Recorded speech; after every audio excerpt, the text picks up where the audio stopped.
What's up, everybody? Good to be back, and we got a big one today.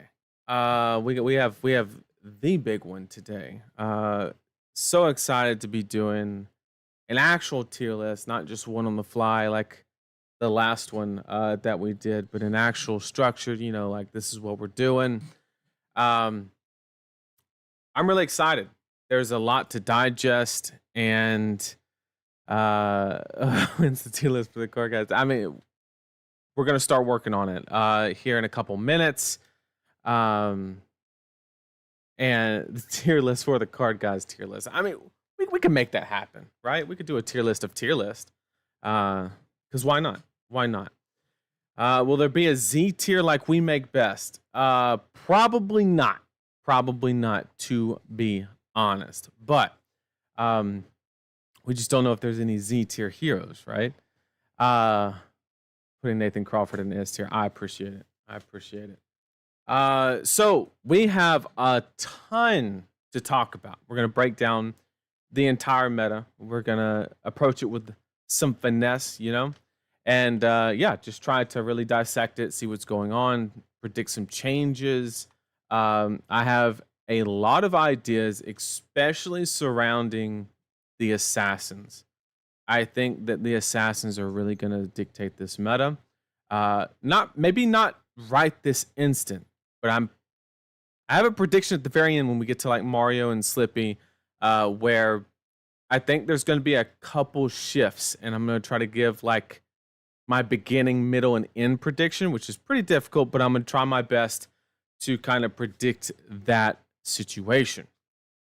So, with that being said, let's go ahead and 1 second. We're dropping a couple frames.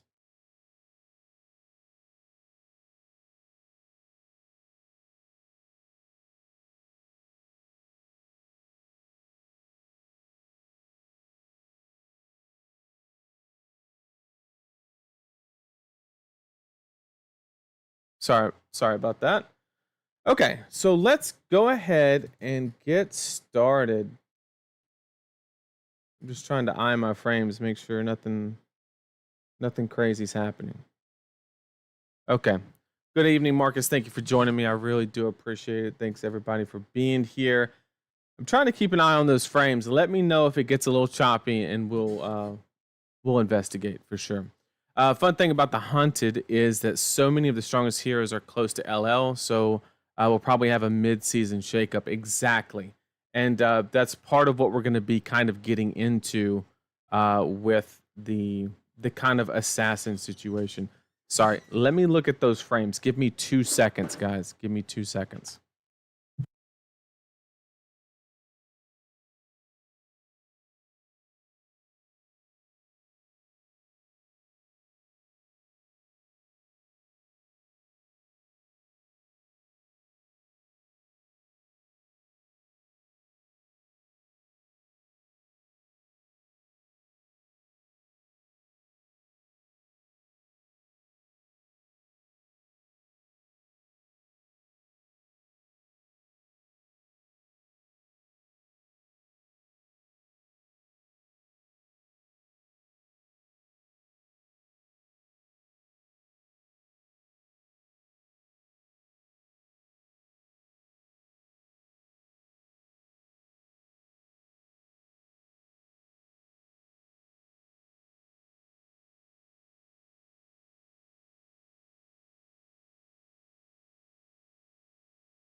Okay, I sure do apologize for that. Um, if something else happens, I have a backup solution, something that we'll be able to quickly fix. If that does not work, if anything happens with the frames, just let me know in chat. I'll try to keep an eye on it though. But it looks like we stabilized. Wait, was your mic always RGB? Sometimes I keep it down, right, and like no, just nobody notices. But yeah, like sometimes just depending on where I have it. But yes, it has always been that way with the lights. I actually prefer it without lights. Without lights, me personally. But what can you do? There's probably a setting, and I'm just too lazy to look for it. One Mississippi 2. Okay, here we go. He's live again. How was your pre-release weekend? It was great. I went to one. Played exactly one game. It was on Friday, and we had the show match, of course. But the problem with that was I had to be back home in time for my part of the show match, and it's like a good hour drive. So I got to open some packs. I opened 9 packs and got 2 shelters and a Marvel funnel web, I think is the agent that I got. And yeah, so 2 shelters and a Marvel in 9 packs. It was a very successful pre-release. We'll put it that way. So all is good. Tested out some blitz decks, and I kind of hate being tied to marking to get anything done. But I like Sindra's general game plan as Zuri player. I wonder if there's any good upgrades.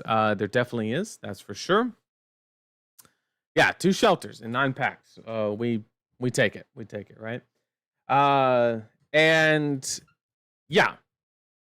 Unfortunately, it was after I bought a playset, but you know, we can't complain. No complaints. So what we're gonna do is we have a couple of things that we have to talk about while people kind of come in. I'm gonna give people a little bit to kind of come in before we hit the tier list. Give me about 15 minutes or so to hit a couple of things that I wanted to discuss. Obviously, the B&R announcement. We have to cover that. And there's also one more thing that I wanted to touch. And if you have any questions, throw them in chat. I'd love to answer them while we're waiting to get some people in the stream. Okay, so let's go ahead and change over to in-game. Okay, here we go. So this was the B&R announcement. And yeah, like great improvement as far as like not letting a card kind of degen a format and kind of getting ahead of it. Obviously, the biggest complaint from the community was maybe could have got in front of it a little bit quicker. However, I think that's kind of been acknowledged by LSS that they kind of wish they would have gotten ahead of it a little bit sooner. So as far as feedback is concerned, I think we just have to look toward my favorite Socrates quote, and that is criticism post-recognition is just talking some mad shit. So yeah, like that's kind of how you have to approach this. They've already recognized that exactly how they could have done a little bit better by getting this announcement out there earlier.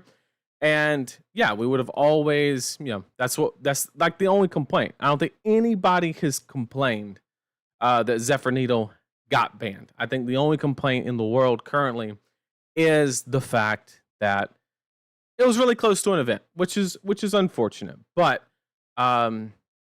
it is what it is. It is what it is. So I opened a case and got 1 shelter.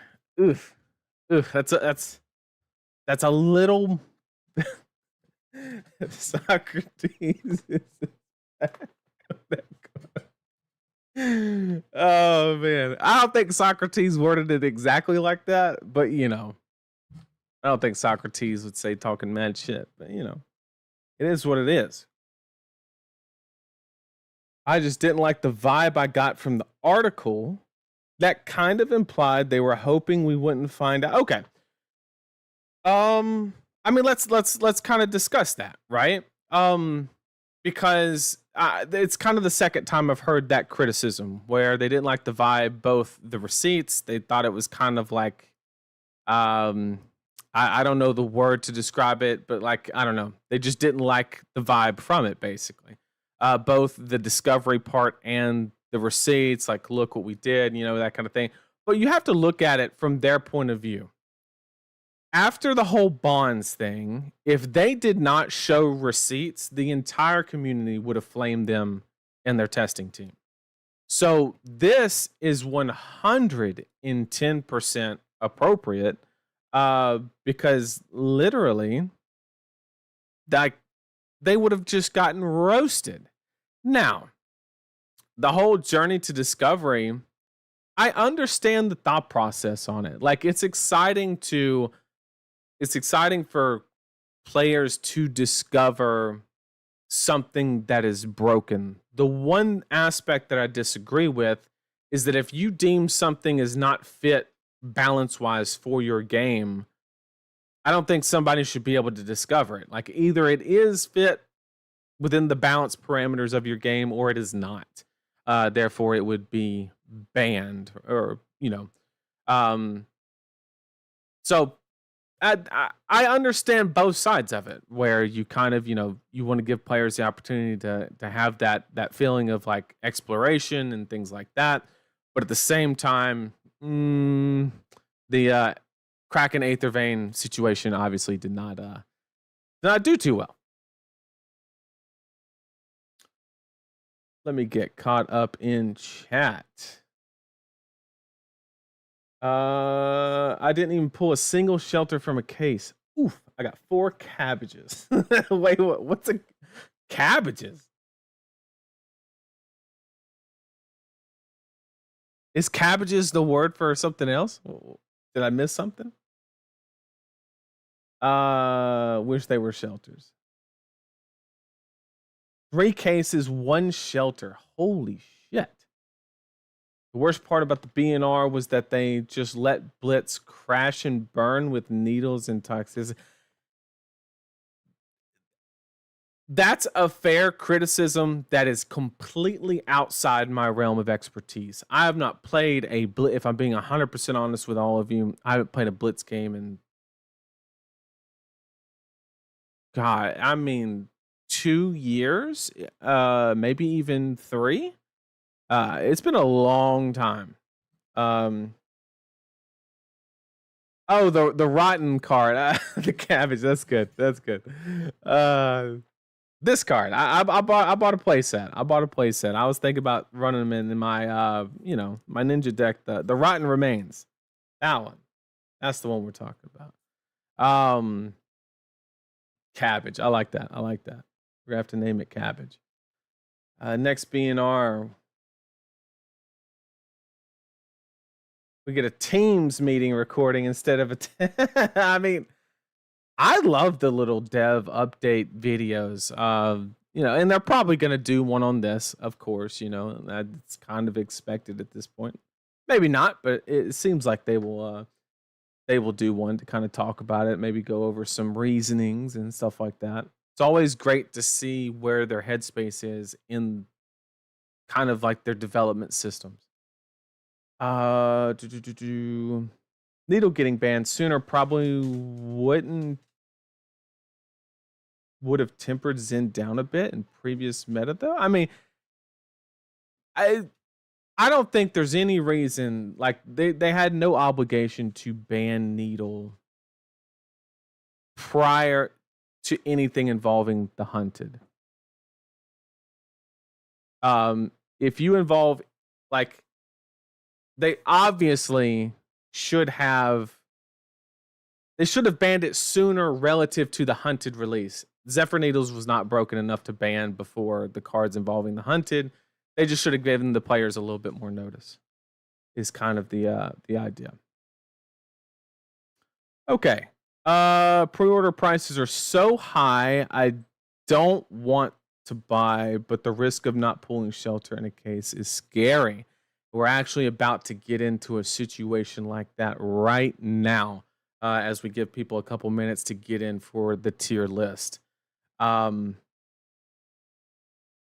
believe they would nerf Katsu like this. It's rough to be a Katsu fan. When are we getting the cinematic reenactment of the band conversation in the BNR? I used to love those little videos. I forgot who made them. But the little, like, the memes going to, like, how the heroes are reacting to the bands and stuff, that shit used to have me cracking up. I thought the article said that they're banning Needle and Blitz at the next BNR before skirmish season. Maybe. There is a Blitz section with Ira no longer legal in the Blitz format. No large-scale Blitz play, immediate docket. We are leaving Zephyr Needle legal in Blitz. And then they're going to revisit it at the next BNR is what it says.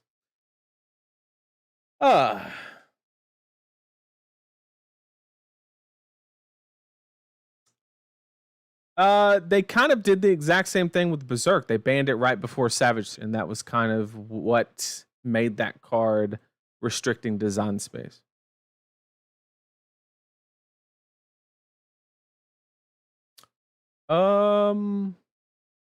Yeah.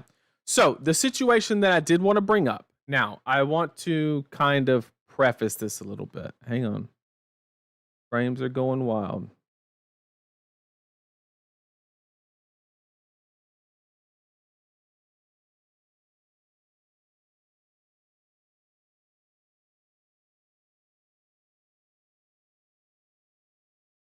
Give me 2 seconds, chat, while we check on.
Okay, so sorry about that, chat. I got one last resort if that doesn't work out either. Sorry about that. Can't. He's been banished. Pass over target Nathan. That's good. That's actually good. Seal blade him back in. That's actually good. Copyright strike by Ellis. Okay. Once again, I really do apologize. We're gonna get back into it. Okay. So here we go. 431. Got it. So the one thing that I wanted to talk about before my frames started being just obliterated, basically, there's a little bit of a kind of situation that I want to bring up that I don't necessarily know if it's going to pan out the way I'm going to predict it, but if it does, it's a little worrisome, and I just want to bring some attention to it. If there are any eyes on it that could probably, you know, I'll just explain. Vero unfortunately enlightened me that basically the world premiere of the next set after the Hunted is the world premiere is May 23rd through the 25th, which basically says that the pre-release will be the week after, which basically lands it on like June 1st, would be pre-release weekend at your LGSs. And then Nationals is literally on... It's on release day. If, I don't want to say that because I don't know, but if they do what they have historically done, if they keep that same release schedule and there's no information, then literally Nat's day one is the release of the set, which means theoretically by the rules that everybody has to abide by, you would have to wake up and you would have 9 hours to acquire your cards if you woke up at midnight. So I'm hoping that there's something we're missing, is what I'm hoping. Because like Memphis, we're having the same situation, but I think that situation is perfectly fine. I think you can have a calling on release day and it be perfectly acceptable because it's like, it's an open event. Nobody has to go. There's so many different events that weekend that everybody can have some. But when you have something that's invitational, then that argument kind of just evaporates. So if that is how, if that is how it's actually going to go down, then congratulations to the vendors. You get to retire early because everybody's going to be paying you $300 extra for all their cards because everybody's literally going to be panicking. Then all I'm just saying is that based on the information I have, that's how it looks like it's going to be lined up. I'm hoping that there's, I don't want anybody to panic and light Twitter on fire or anything like that. I'm just trying to say that this looks a little sus, and I hope it doesn't play out the way that I think it will. And I hope that there's something we are missing.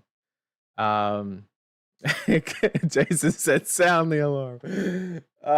So yeah, I mean, if that's the case, we might just be playing poker in Vegas. I don't know, it might be cheaper. It might be cheaper to play poker. I don't know. So that's kind of the things that I wanted to cover for before the tier list. I just want to kind of skim over the B&R and kind of just present this little thing that we that Vero discovered and kind of brought to my attention. I hope there's something we're missing because I don't want Nats to be literally 9 hours after a set is released. Seems a little rough around the edges there. So let's go ahead and hop right into what we're here for. And we're just gonna do what we do best, right? We're literally just gonna knock this tier list out, and we're gonna discuss everything. We're gonna hopefully have a couple laughs. I hope, and here's one more thing. I hope people in chat will argue with me. I know some streamers don't really like it or appreciate it, but hang on one sec.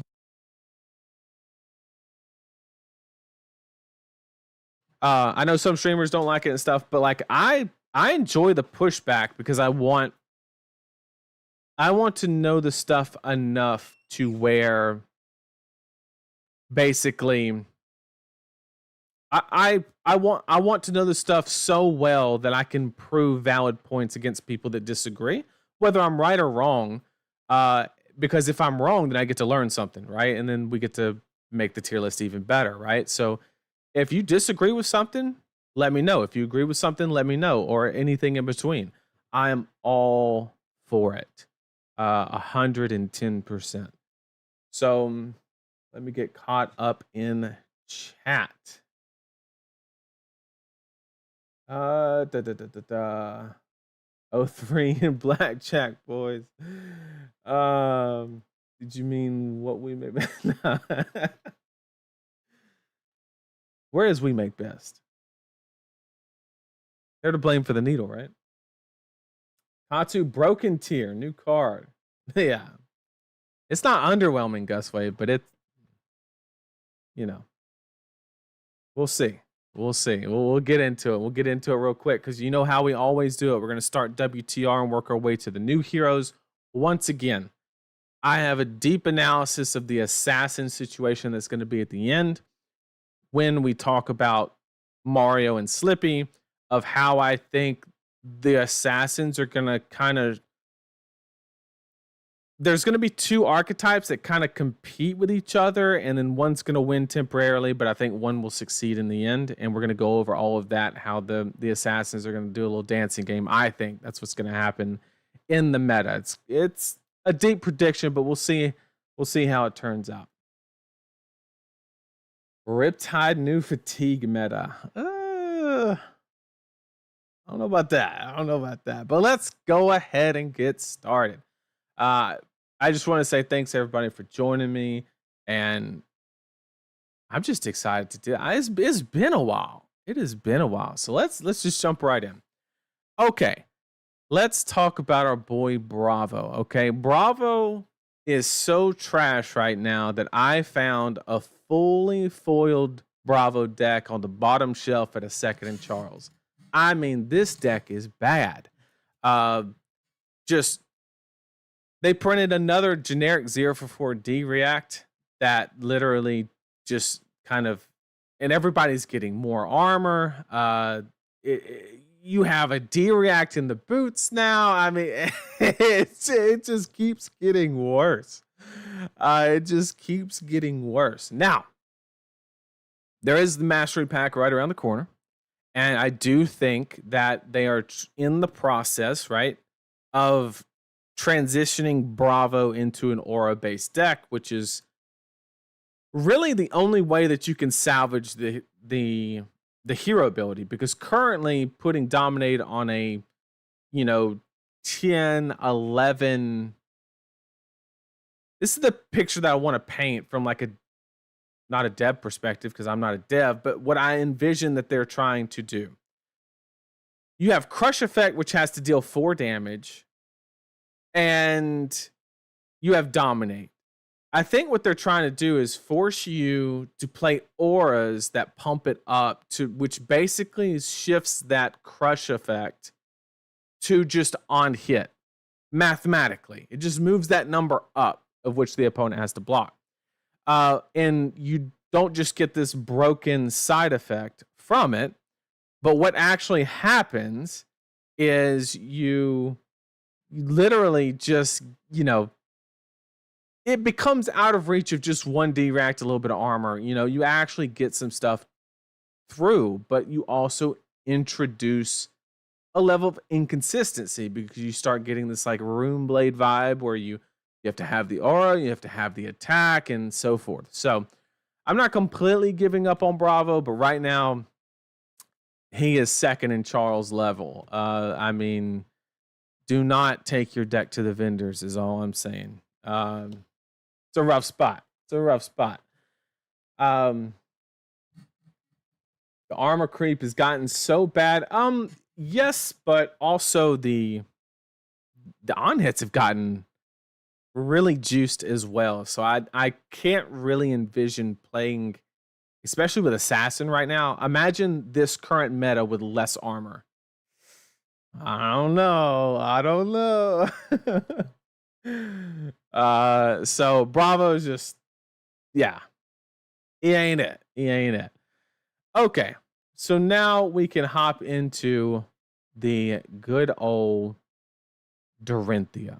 Okay. Now, I'm surprised that the Warrior players have not filed a class action lawsuit against LSS. I mean, you talk about a class that has had very minute moments in the sun, while also getting a lot of cards. I'm ready for them to just rise up, and hopefully Fang can deliver what the Warrior players really need. Because if you look at all the cards that come out, there's always a restriction, right? It's like you have the base, which basically says weapon. Then you like divide the next card set based off of like one-handed weapon, and then now you take the next set and go, oh, this only applies to daggers. And don't get me wrong, it's good design, because the shit would just be broken if, shit would literally be broken if it just said, +4 on next weapon attack. So I understand why they are doing it. It's a little unfortunate, being a Warrior player, being a little, I understand if you're a little frustrated, So basically, I think the most optimal way to play Dory right now, unfortunately, is hatchets. And if you're playing hatchets, I think it's a decent deck, but I don't think it's like, It's not all that. It will win. It's pretty good against assassin. I'll give you that. It can be good against ninja, but it gets real sus real quick. You're kind of like 50-50 at best, and then you just get dumpstered by Viserai, right? Of course. So I got to say that Dory is probably, once again, the rule that always applies to the tier list is the initial placement is not the ending placement. We can kind of move stuff around, which we typically do at the end. But right now, I'm thinking that Dory will be at the top of C, bottom of B, is where my current placement kind of sits. But I wouldn't be surprised if she worked her way up to mid, upper B. So I'm going to place her in B for now. And my reasoning is that Hatchets has a place. I don't really like where the place is in regards to the meta, but you can beat some assassins, right? That is an avenue of attack. And you can beat some ninjas, but I think the ninjas will get a little bit of an upper hand against the deck.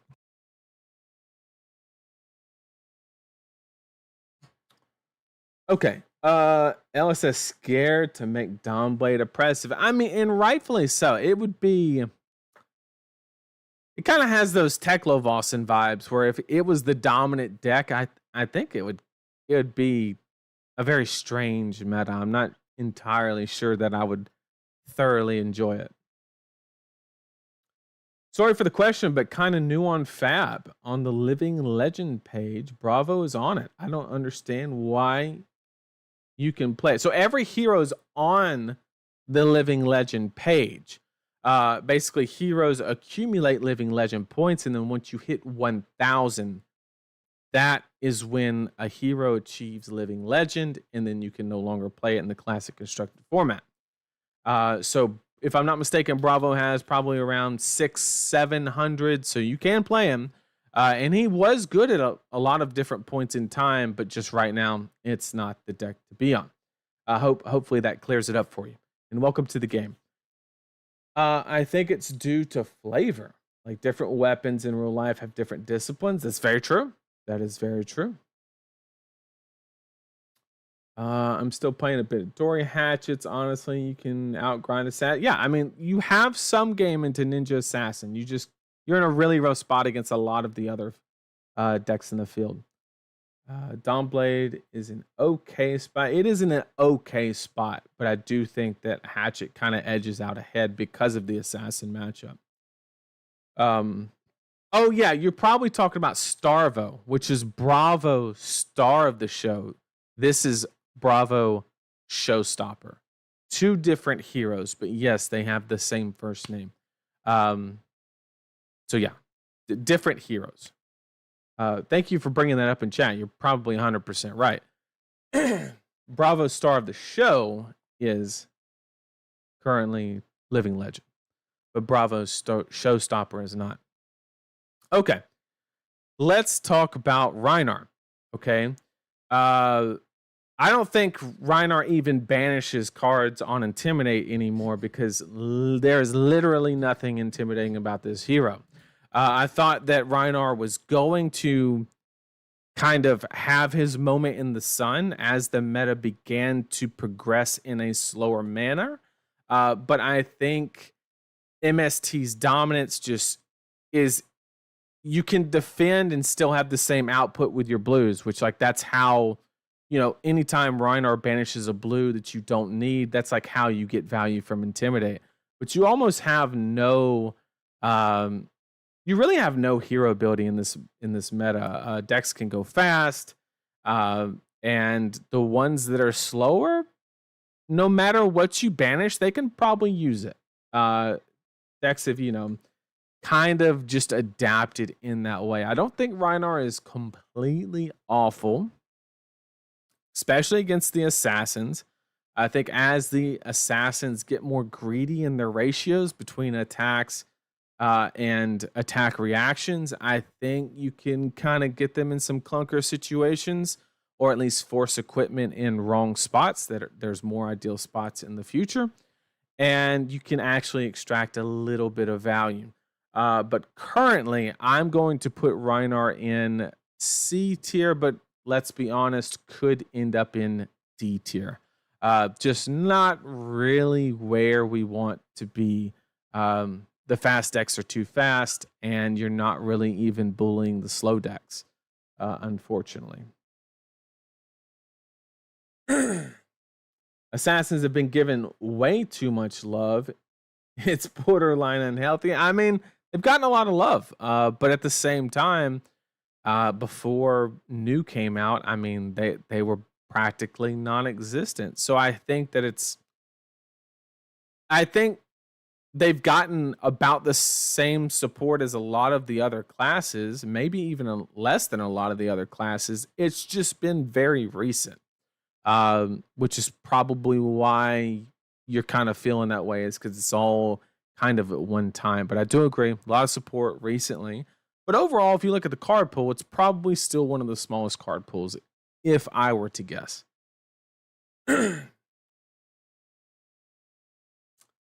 Okay.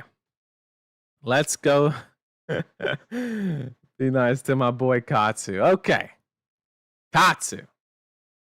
If your name isn't Pudding, you should not be playing this hero. Okay? If your name is Pudding, you should also not be playing this hero.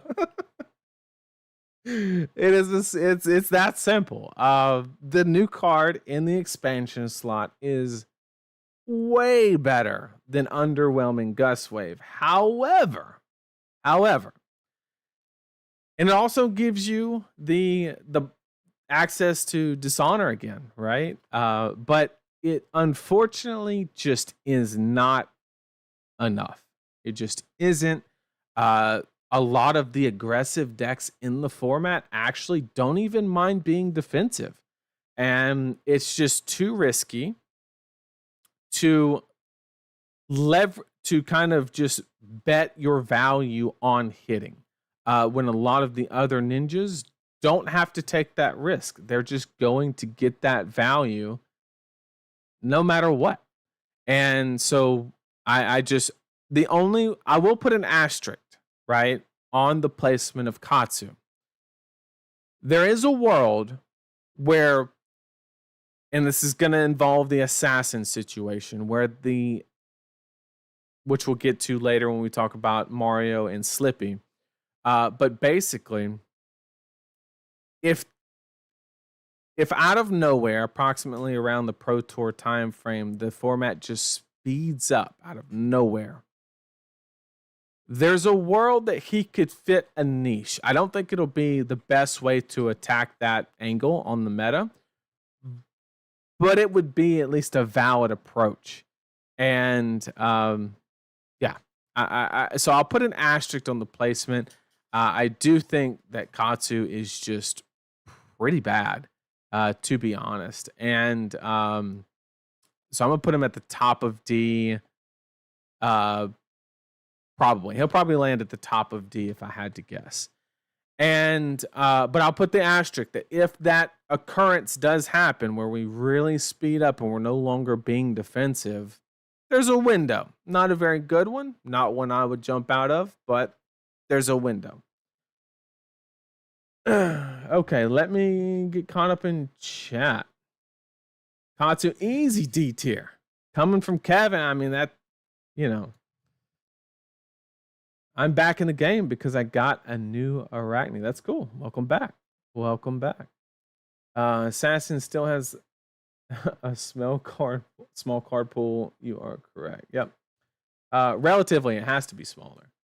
It's on par with most classes.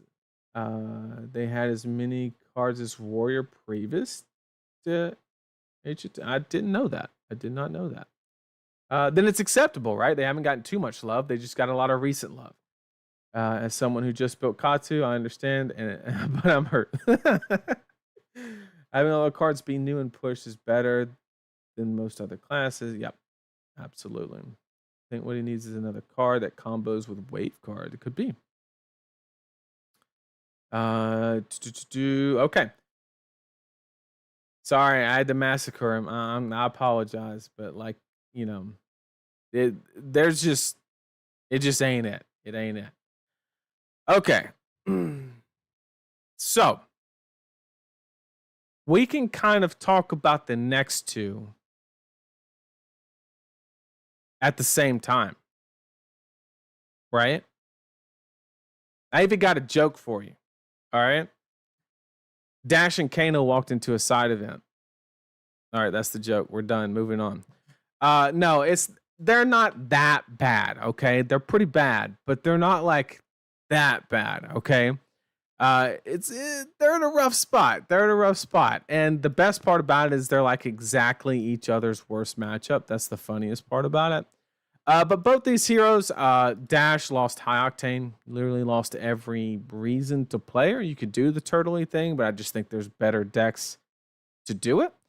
And so, yeah, I just don't think that there's an active reason to be playing this hero, which is going to put her in D tier. And I think Kano might be slightly better, but will probably land at the bottom of C tier. And I did chuckle. Thank you. Okay. Walked into a side event. Yeah, because that's where you're going to find them. That is where you're going to find them. Okay, so I know we did those kind of easy, but I mean, it's simple. It's simple. Kano, you have a lot of aggression in the format, and the assassins that are supposed to be free have like AB 14 and Spell Void 32. So, like, what are we doing here, right? Why are we even thinking about playing that? So maybe there's somebody comes up with something crazy, but right now I don't see it. Okay. Here we go. Let's talk about Azalea. All right, so this is the deck. This is the hero that asks more questions than Regis on Who Wants to Be a Millionaire. All right. While all the new decks and new heroes are deciding, what do I want? 18 blues, 21, this many attack action. She's going to send a dominated arrow for 14 on hit, hepatitis A, B, and C. What are you going to do about it? It's literally that simple. And in a fresh format, the best thing that you could be doing is asking hard questions. That is literally the best thing that you could be doing. Okay? That's my opinion. So, with that being said, I think that she's a very solid pick into the ninjas historically. I think every single day, Warmonger's diplomacy is getting literally worse. And not like, depending on if you play the prisoner's dilemma correctly on which gloves you currently are using, it really doesn't impact you all that much. So I think Azalea is actually a pretty decent pick early in this meta. I'm going to preface that. Early in this meta. I think after approximately a couple weeks, kind of after, in the ballpark of after the Brazil and Japan calling, I think she's going to see a drastic fall off in the meta as people start solidifying ratios, building better decks, and understanding how they need to attack the meta. I think her representation and effectiveness as a hero, as a deck, will fall off midway through the hunted season. That is my prediction for Azalea. But overall, it's not a bad place to be. And so for calling Memphis for this first half of the season, I'm going to put her in A tier. Probably be at the bottom of A tier, but I think she's a very solid pick, a respectable pick to bring to the tournament. Simple as that. And Stefano agrees. Look at that. Look at that. Who Wants to Dominate a Million Arrows? See, now we're getting it. Justin said Kano best deck. Justin, I've been streaming almost over 2 years now, and that's the closest I've ever been to banning somebody. Kano best. I'm just kidding. But that is wild.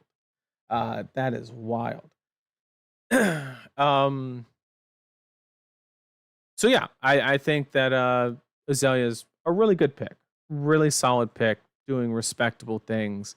Would not scoff at anybody bringing this for calling Memphis. Next one, we're going to talk about Viserai. Okay.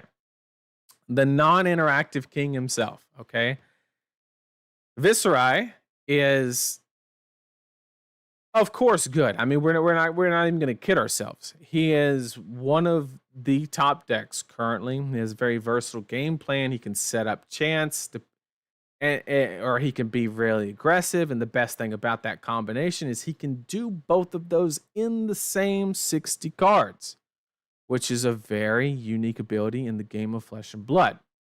And there's also a lot of stuff that, you just can't interact with. Like, there's a lot of decks that you make 14 rune chance from Mordred, Sonata, Galaxia, into this, into that, and they're just like, you strike for 7, and you're just like, okay, you win. Simple as that. So I think the way that this demands the opponent's deck to function very well and function efficiently is very strong in a new meta, and this is just strong, period. Just is. It's just an objective fact. So do I like Vis? Yes, I'm a little biased. And for all intents and purposes, there's like a 95% chance that I will be on Viserai for calling Memphis. Some of that is because I think he's a very good pick. And then some of that is I think this could possibly be my last opportunity to do so.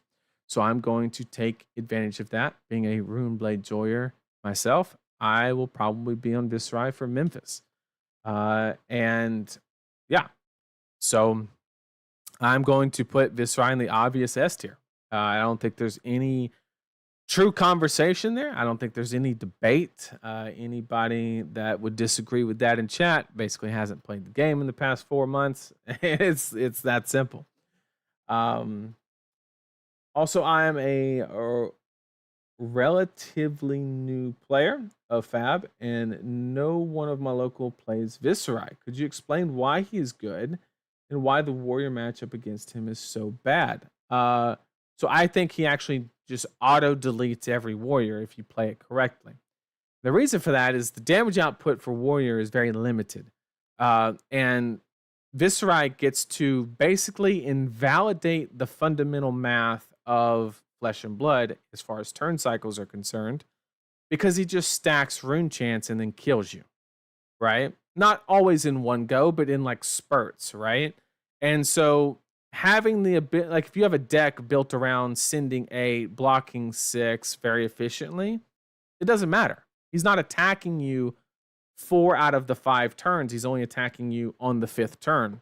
So that whole turn cycle is completely invalidated. And that's a lot of the power in Viserai. And he can just be aggressive and high roll. It's a very good combination. Put him in S tier with Kano. S for sucks. Man. Just doing my part to make sure people bring their respect. Yeah, I'm sure he'll be respected. I mean, maybe a Kano gets lucky because nobody respects him. Maybe, but I promise you that's literally why he will do good. Woo Viserai, that's right. Viserai and Ira are the best non-MST heroes at the moment. We'll see. Warriors need Zen State. Yeah, they get absolutely destroyed by Zen State too, especially if they're dual wielding.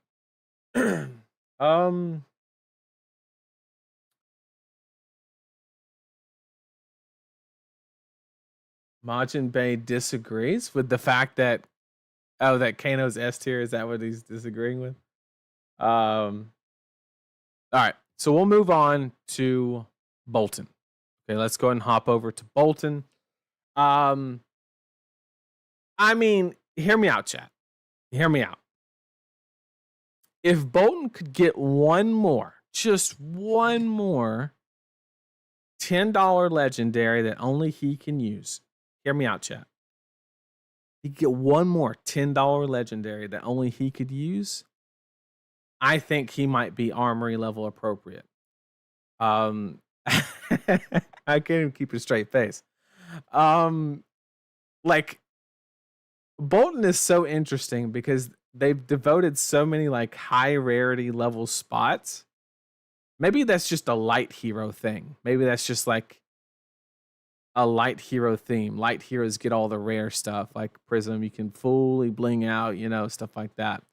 And he got Warband of Bellana. He got the Spirit of Arena. I mean, that's 2 dedicated legendaries that were outside of the set he was released in. There's no other hero in the game that has that, literally. So he's gotten a lot of love, especially in the, he's gotten a lot of love, especially in the legendary spot from LSS. But unfortunately, a lot of decks are willing to block, which is really good for Boltyn, especially if you're on Raiden. Combo Boltyn is dead. That shit is just gone. There's so much frailty in the format. Everything's coming after your arsenal. I mean, there's just, it ain't happening. It's done. But Raiden, like, everybody's willing to block. The problem is there's a lot of decks that don't run that many attack actions in their deck, like Assassin. Assassin deck is only half attack actions, maybe a little more. So every hand they have like, I don't know, 25 cards that they can actively block with and not give you a hero ability. So it's just not a good spot to be. You can try your little, Decimator Axe fatigue thing. You're gonna get some play. You're giving up the Vis matchup. Let you know that right now. And you're probably giving up the Enigma matchup as well. Once one of those leave, or both of them leave, all right, we'll start talking. But for now, we got to put Boltyn down in the trenches. Probably the bottom of C tier is where Boltyn's going to end up. And that's just, that's just how it is. Let me get caught up in chat. Yeah, Majin's not even on Kano anymore. That's it. Man, I love Boltyn. Trust. I mean, you can love him all you want, but it ain't it. I think Boltyn needs better attack actions, more than powerful cards. And that could be. I mean, look at all the Majestics Teklo has to be good, right? Yeah, I mean, hey. Oh, man. Nathan keeps looking directly into my soul. I don't know how I feel about it. Oh. Got to keep you honest. Okay, yeah, I don't usually look at the camera that much. I'm noticing now. I'm trying something new. Let me know what you think. Armory appropriate made my heart sing because of Boltyn, man. Hey, all the shade is in good fun.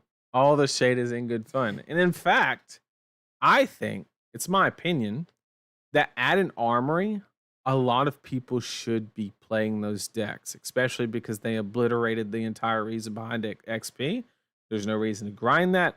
I think armory should not be a testing ground. It should be like everybody's going to have a good time and like laugh at some fun interactions. Like Boltyn's a deck that I would bring to armory if mine wasn't an hour and a half away. So yeah, I think that oh yeah, Kabuto is the exact reason on why combo is dead. It's just gone. Not happening. Okay. Levia. I tell you what, if you want to add some variety to your losses, this is the hero for you. You don't have to die by your opponent attacking you. You can just, do it yourself sometimes. And she's very good at doing that. But at the same time, she is strong. She does a very respectable amount of damage. She has an amazing burst potential in the form of course, Blood Rush Bellows. She has a very good armor suite. There's a lot of validity to her toolkit. The problem is I think the aggro decks can put you in a situation where they kind of lean into you a little bit at the beginning and then just stop and then block you out and force you to have a consistent draw, which can get rough sometimes, especially because these aggressive decks are blocking very well, and they're disruptive. It's a very dangerous combination for Levia specifically. So that for me personally is why I would not lean toward this hero. I don't think it's a terrible pick, but just not what I would be looking for, because you really want, there's too much disruption in the format to where you can just like lean in and just, oh, I'm going to wait for the perfect Blood Rush Bellow. The assassins are not going to let you do that, and it just is what it is. A little variety to your losses. Never have I felt more called out. It be like that. It do be like that. You didn't say I was lying. You just where's the lie though? Where's the lie? If you want to answer Friday, you can't. That was a decent one, okay? That was a decent one. Bring on Monarch 3. Yeah, because Monarch 2 went so well for you. That's what we're waiting for. We're waiting for the third one. Things will really turn around. Gym packs don't reward wins now, right? Yes, that is correct. It's just a participation prize. Now, there might be some stores that, maybe they have some left over at the end and they give it to people with like the highest record for the month. I don't know. A store could introduce an incentive. I don't think they're supposed to. I think it's actually against LSS policy. Don't quote me on that, but I think it's against it to make it a competitive. You're not supposed to have like competitive enforcement, I think. Reinforcement.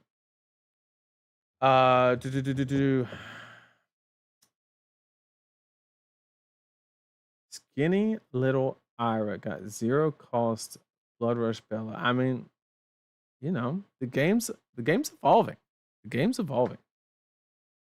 I will say though, I don't know if Shane's in here, but Shane and I on stream, basically we're going back and forth talking about the gym packs and how maybe they could have done a little better. But after revealing what's in the gym pack, actually, I think LSS knocked it out of the park. The Marvel Viserai, not just like the heroes of the newest set and stuff like that, and like the Razor Reflex. I think they did a phenomenal job on the gym packs, and I think it will result in an increase in representation in armories, which is the point. They want to bring people into the LGSs. It's the entire point of the product, and I think it will be very, very successful in doing so. So congrats to LSS for really knocking it out of the park on the gym packs. But reprints would be cool too. Like somebody said in chat, that would be cool too. Let's see. Okay.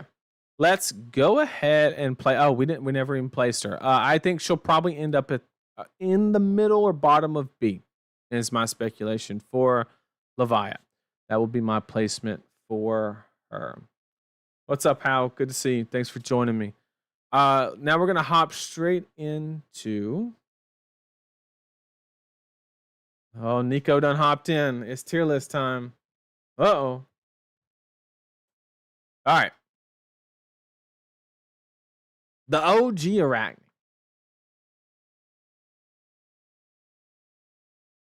Imagine having 2 twins and you're the worst one. That's got to feel bad.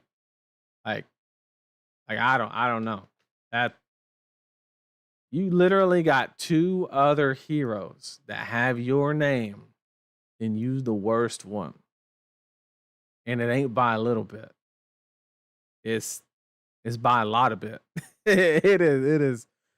Man, this is rough. Like literally no reason to play this hero. There's literally none. Not even Regicide, not even the blue reaction. Like just I mean he's gonna try this season. He's gonna try. We're just gonna go and put him right there. I tell you what, he has Codex. We'll put him right there. Okay. So that was quick and easy, right? Because it is what it is, right? So, I don't know. Someone got to be Mario and someone got to be Luigi. Oh, man. Oh, man. Here we go. Let's talk about Fi. Let's talk about it. Fi. We're talking about no blocks, big damage. Big damage. I think Fi is gonna have a decent amount of damage built into his toolkit this season with all the new cards. Nova gave a great example on the show match where you have the Inflame kind of discounting the Engulfing Flame Wave to produce even more on hits. So I think that this hero, if you were an Aurora player and you just wanted to if you just wanted to like bring the most linear aggro aggressive deck and you like enjoy that Aurora play style, I think Fi is the better pick for that really linear aggro strategy in this upcoming format. And believe it or not, if you play it correctly, there's a couple things that I think people are not truly understanding when it comes to Fi and these really linear aggro decks where, you know, they're like, they don't block good. Oh, there's so much disruption from the assassins. I'm going to give you a big tip. Don't fucking Arsenal. The deck doesn't run Art of War. It doesn't have that combo synergy anymore. Just play your hand out and be better. Like, that's simple. Don't reduce the amount of disruption that actively disrupts you and just play efficient aggro hands. And I think it will literally be enough to carry this deck very quickly into LL during the RTN season. My prediction is that by week 2 of RTN season, Fi will be gone.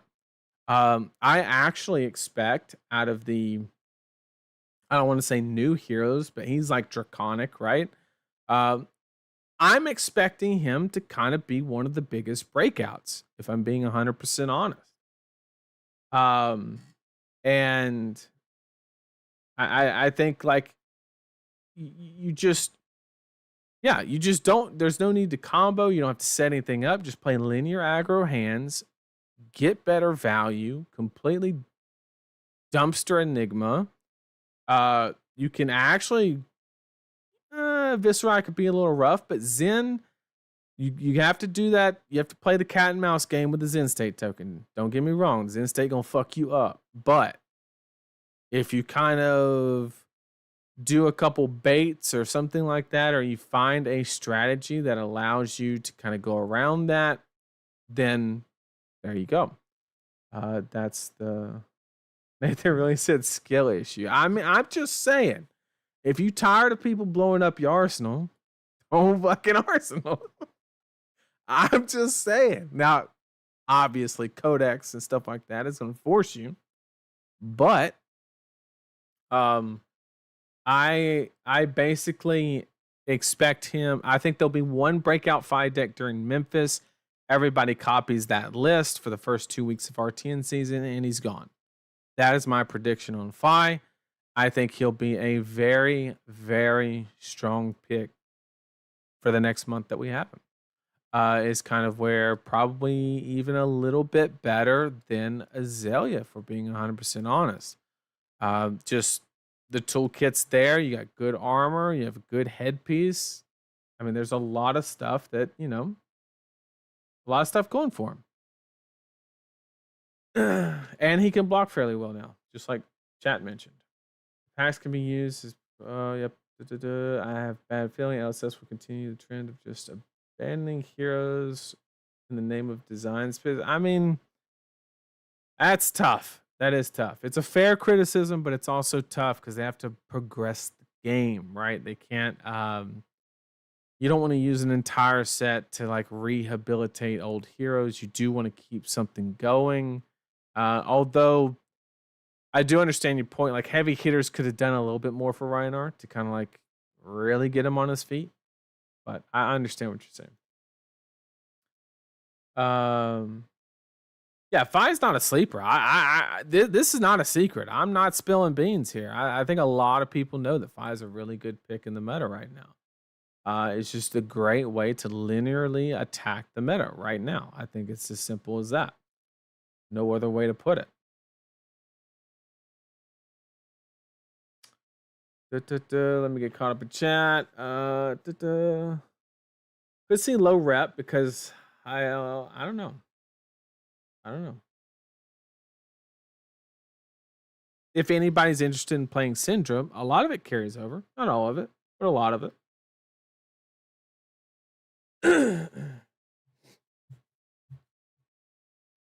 Oh God, Noah's here to preach to us that Enigma is the best thing since sliced bread, right? Is that your tier 0 deck?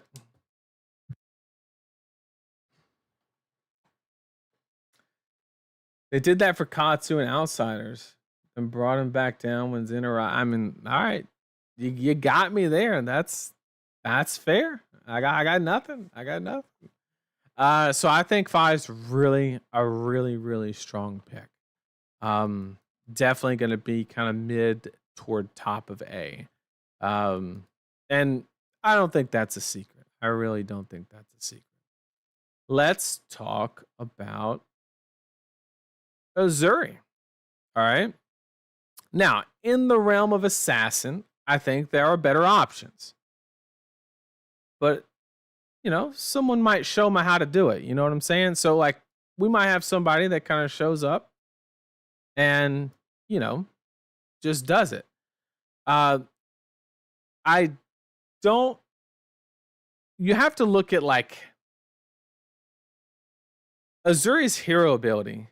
You kind of have to look at Uzuri and say, is Shakedown good enough to play the hero? Because I don't think swapping is as strong as the current assassin toolkit of going wide and having reactions and being unpredictable. I think there's a lot of D-reacts in the format, which kind of basically makes it a lot more punishing to have a go tall strategy all in on one attack. I'm not saying Uzuri is bad. Don't get me wrong. But I think that she's a little worse than the two new ones. Not by a lot, but a little bit. And there are some unique ways that you can start getting involved with the mark mechanic and things like that. You can still run things like Kiss of Death and stuff like that. But it's just the toolkit doesn't quite work as well with the hero because you really lack that ability to gain go again is the biggest part. And her surprise factors aren't really that impressive because a lot of the heroes in the format currently have D-reacts. I mean, sure, you could do Pummel Uzuri, but that kind of defeats the whole purpose of not pitching for the 2-for-6 and doing the swap. But yeah, I've seen it. Trust me, I've seen it. I just do not think that it's quite enough. Funny thing about Sindra is how much she can't play the game. Who would win, a ninja who throws a bunch of daggers or a shiny 0-for-4? I mean, that's a good point. That's a good point. Yeah, Tunic CNC way better, but then you have no hero tags if you do Tunic CNC.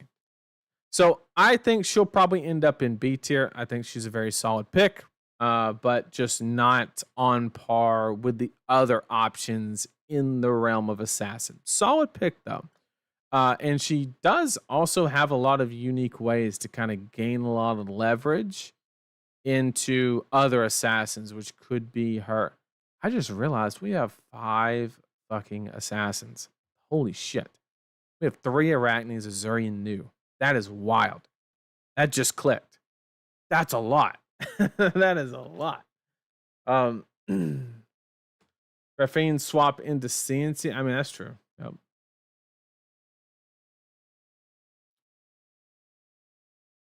They printed Zuri as a card, take up the man. I mean, that's true. That's true. That card with bonds is that's just wild.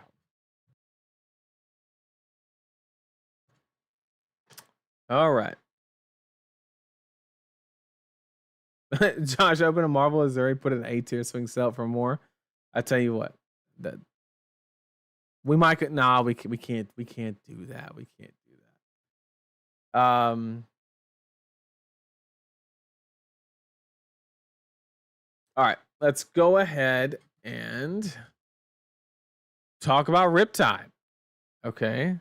Riptide is easily the most hipster option for this tournament.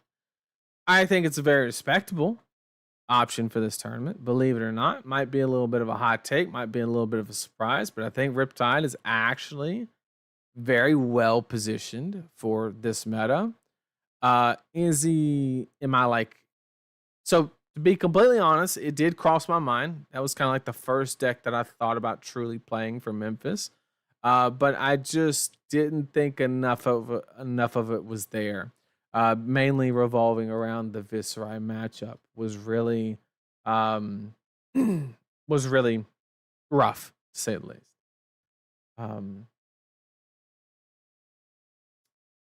And so I was really entertaining playing the hero.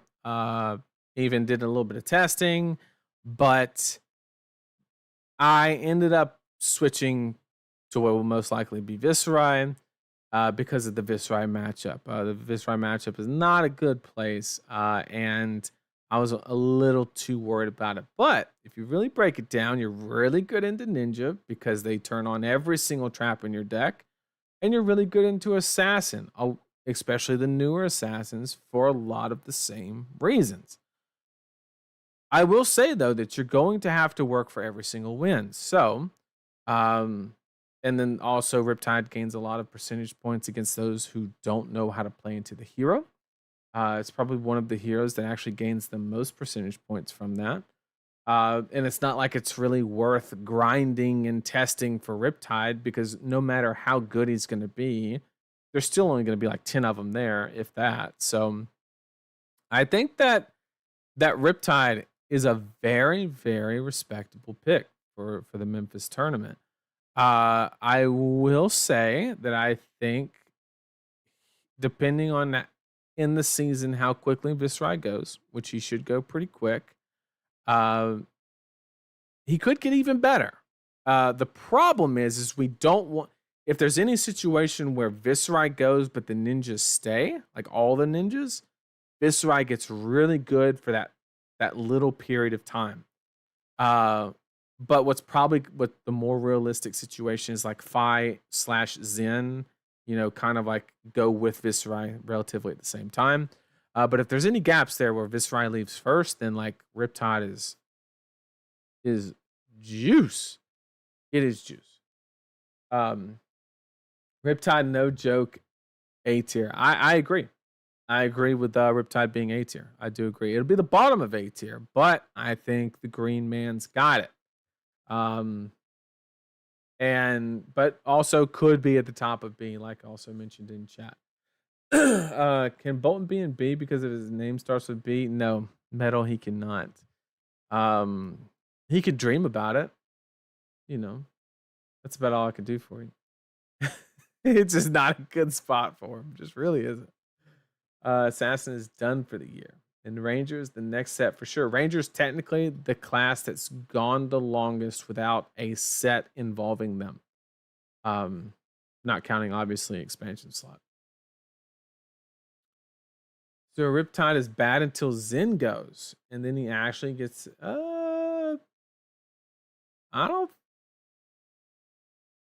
I mean, it's not like... Zen is the worst ninja you are going into. but it ain't, I don't think it's a bad matchup. It's probably close to 50-50, but it definitely ain't bad. Riptide handles Zen just fine with the proper air. Yeah, like you have to build a certain way, but yeah, it really just depends. It really just depends. But Viserai is like, it ain't it. It ain't it.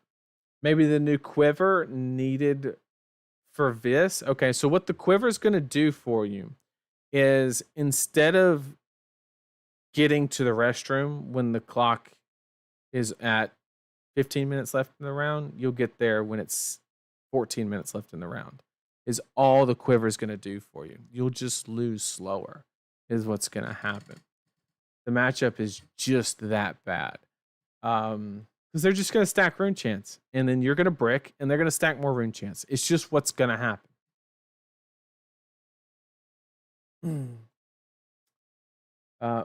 Is it an improvement into this? Of course. Of course. What constitutes a good deck in this meta? One that's flexible or has a very extreme linear strategy. Codex at instant speed is fun. Riptide is a fun deck to play.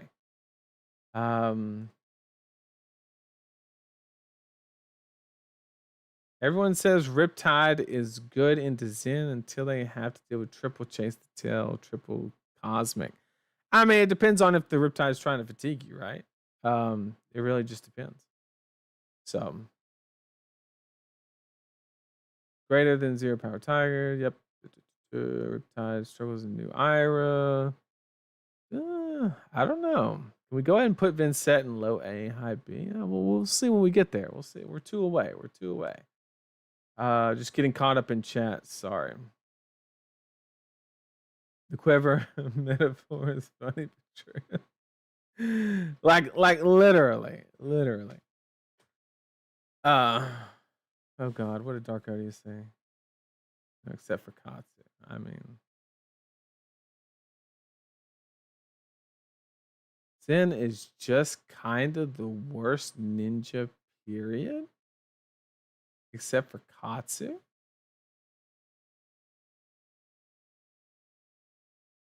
Interesting. You're a little fast with all these jokes. Okay. Yeah, there's 37 heroes. 37 heroes. Redline or Trap Riptide better. I cannot comment on the type because I was involved with some testing and I don't want to disperse any information. I'm just being as honest as I can on where I think he is placed wise. I can't comment on what type of Riptide. Yeah, sorry, Clay. I can't. I can't answer what type of Riptide because I was actively involved in some testing. I do apologize for that. So let's go ahead and talk about good old Prism. Okay, maybe you want to play Illusionist, but you don't want to think too hard. You just want to throw 2 Heralds a turn. That's the deck for you, right? You still get that extreme polarization that all Illusionist players love because you get to complain that you got that matchup between rounds, or you get to brag that you won 40-0. And yeah, so I think that she's okay. I don't think she's that great.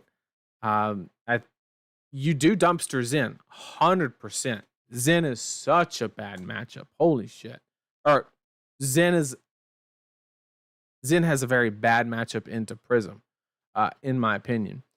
And so, like, you are beating a really good deck in the format. The problem is, I think Vish is going to tear you up. I think, Fi is going to give you a run for your money. And I think Azalea is a little rough, too. So a lot of these top decks are going to give you a real run for your money, especially even Enigma is really going to tear you up because you no longer have access to the book. So, oh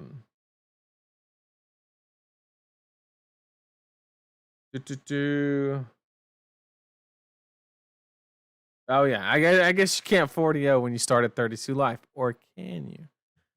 Technically, you can, but it is what it is. So I think that Prism is like a solid deck. Not one that I would currently bring. I think the assassins kind of disrupt you pretty heavily and kind of tax you, and they also have the blocks to back it up if they draw a less than optimal hand. I know you have the combat tricks, you got reprimand and wrath, you got all those cool things that do not block, and that's going to get you tore up against the assassins, in my opinion. I think you're good into the ninjas, but the assassins, I'm not too confident on that one.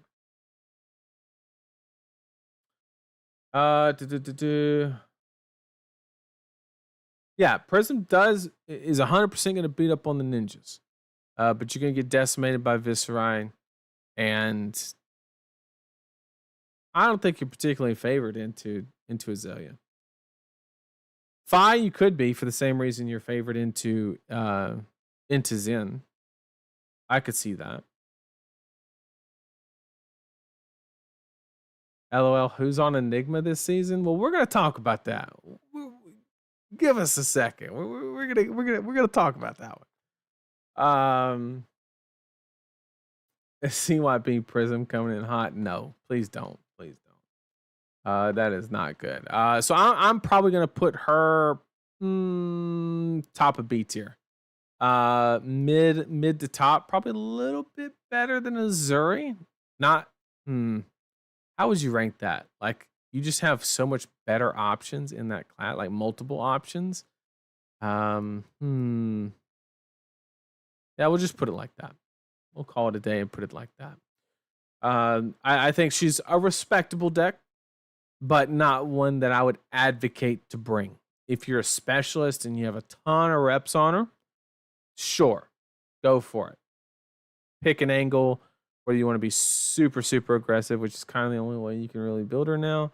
And yeah, just figure out what you need as far as your reactions. And yeah, go from there.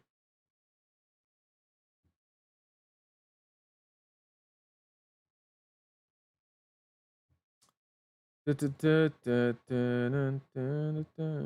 me get caught up in chat. What's up? Thanks for joining me. I really do appreciate it.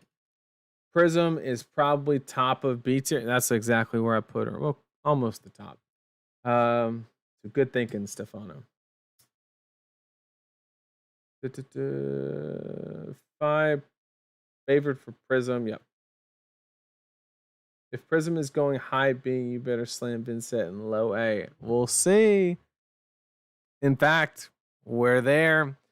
Okay, let's talk about good old Vinny. Okay. Now, the entire community read Vincet's hero ability completely wrong for over a year. Read the hero ability completely wrong. Vincet's hero ability says at the beginning of each tournament, banish 1 win and create 1 rune chant. Because that's what's going to happen if you play Vinny. Okay, you are going to lose a game. Whether it be you bricked, they are a good enough player to where they know that, they know how to approach the matchup, which is a little bit rare because you kind of have to run into people that have experience with her to find that. But when you run into those people, it gets very rough very quick. And with that being said, there's a lot of ways that you can build her, actually. She's very polarizing in it. You can build it very defensive, value-minded. You can build it very aggressive. And then Cull, right, is an amazing card with a very, very high skill floor that I think even the veteran Vincet players are going to have to get a lot of reps with to truly unlock the potential of that card. And I always mention that Vincet is kind of like a thermodynamic problem where you have, rune gate resources coming in and ways to expend them coming out, right? And Cull is a great way to increase the amount of rune gate cards going into your banish zone. So you have a large influx of energy, whatever you want to call it. And then so now you need to, if you incorporate Cull, you need to edit your deck list in a way to where you have maybe an extra card or two that supports getting multiple rune gates out of turn, because that could be very important. But also there's other avenues where you can like block 2 cards and chain them together. It actually gets insane really quickly where you can just strip their hand completely. So it's a very versatile card. Absolutely. The one thing that I'll recommend if you play this hero is if Fi has 3 chain links and 1 card in hand and they have not gotten their Phoenix Flame, please do not block with your face Purgatory like I did in the show match. I had not played against Fi in like literally 2 years and I completely forgot. And it was the worst face Purgatory block I've ever seen, witnessed, or done. It was absolutely atrocious. So if you do play her, don't do what I did. But I think she's a very respectable pick for the Memphis meta. As much as I would love to throw her up, just throw her up because of Cole, right? It's an amazing, amazing card. I'm not gonna. This is kind of the situation I'm in with Vincet. Is she was like, here relative to the meta. And Cole obviously made her a lot better. But I think the conditions within the meta kind of brought her back down a little bit. Kind of to the point to where it might be a hot take. It might even be a little bit of a wash. Where like literally she could be in the exact same position. And you might be asking why. And I think the answer to that question is one, she was kind of a sleeper in the last meta. A lot of people got more reps into her, which kind of disadvantageous for her. Also, the decks are just built to be more defensive, which forces the Vincet players into a lot more uncomfortable positions. The assassins can, with the amount of reactions, they're not quite enough D-reacts in the Vincet toolkit. I mean, you can run up to 6 or 8, even 9 in some cases, but it's still very the way that the assassins can go wide and tall, it's just very punishing to like, block a little bit, expect something, and something doesn't come, and you still have to provide your D-react to like cover the break. It just gets awkward really quickly. And the assassin matchup is not as good as I would like it to be. It's not terrible, just not where I would really like it to be. Okay, but is a very respectable deck, really good. Let me get caught up in chat. It seems like I joined a good time.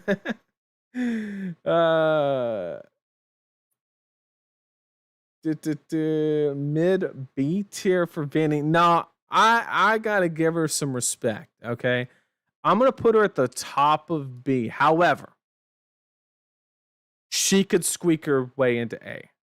She could. If she does make it to A, I guarantee you it's at the bottom of A. But she could squeak her way into A. I gotta see where everything, because I like everything to be kind of even. So we'll see where things kind of land.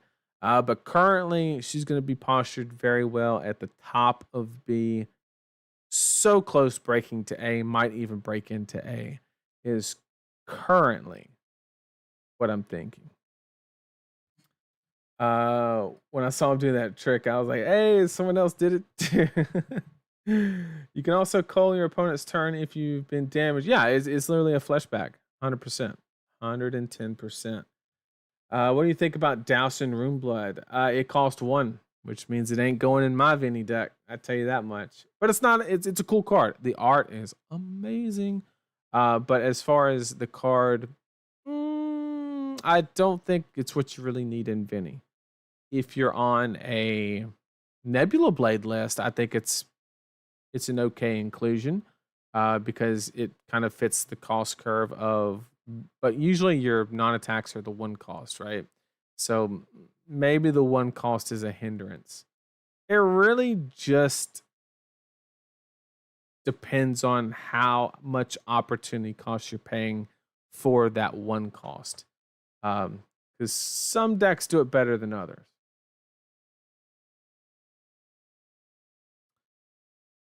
Okay. Here we go. We got Min, no hype, 87 unleaded. Just, oh my goodness. Oh my goodness, chat. Max. I can't believe I said Min, no hype, 87 unleaded, bro. That's fucking wild.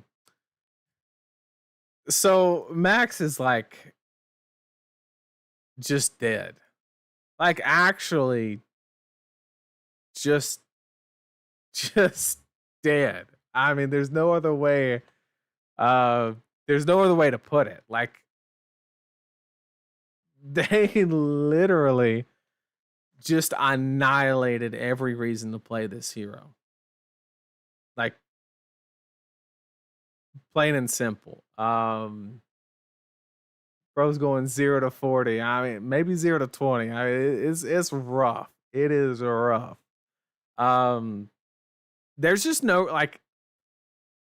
Sure, he has okay damage output, but he's just gonna get fatigued because he has to boost a card out of his deck every single time he attacks. Like, there's literally no angle of attack anymore for Max. I used to respect Max, especially with the new blue that he got or whatever. The whole high octane, like I was always one of the people that was like, okay, Max is kind of a dark horse, you know what I'm saying? But no, he's just dog shit now. Like there's no way to cut it. There's zero reason to look at this hero. His toolkit does not do anything for you. It does not provide you any benefit to win more games. Period. Just play a different mech. I don't know. I don't know what to tell you. I literally think so far he could be the worst hero that we've went over. Like Max is in that bad of a spot. R.I.P. Curtis. Rough spot. I mean, Curtis was a fan for the longest. I hope he still is, and I hope you stick around long enough to see his new form. But yeah, right now it ain't it. It ain't it. He very possibly could be the worst hero in the game, or close to it. Yeah, maybe you don't play another mech. Oh man, it's so bad. Okay, let's talk about another mech, Teklo-Volsyn. So Teklo-Volsyn would be good if his gloves weren't level 52. Not if you play PoE 2. That's funny. Okay, that's a top tier joke if you play PoE 2 and you're in the know. If you know, you know. So Teklo-Volsyn is just not his meta, right? Simple as that. He is the Dirtle King. He just likes hanging out, try to grind people out. The assassins have too many tricks. Viserai is going to stack you. I think a lot of the assassins kind of go too low to the ground to where, or not the assassins, the ninjas go too low to the ground. What even is PoE? PoE 2, Path of Exile. So Elon, somebody got it. See,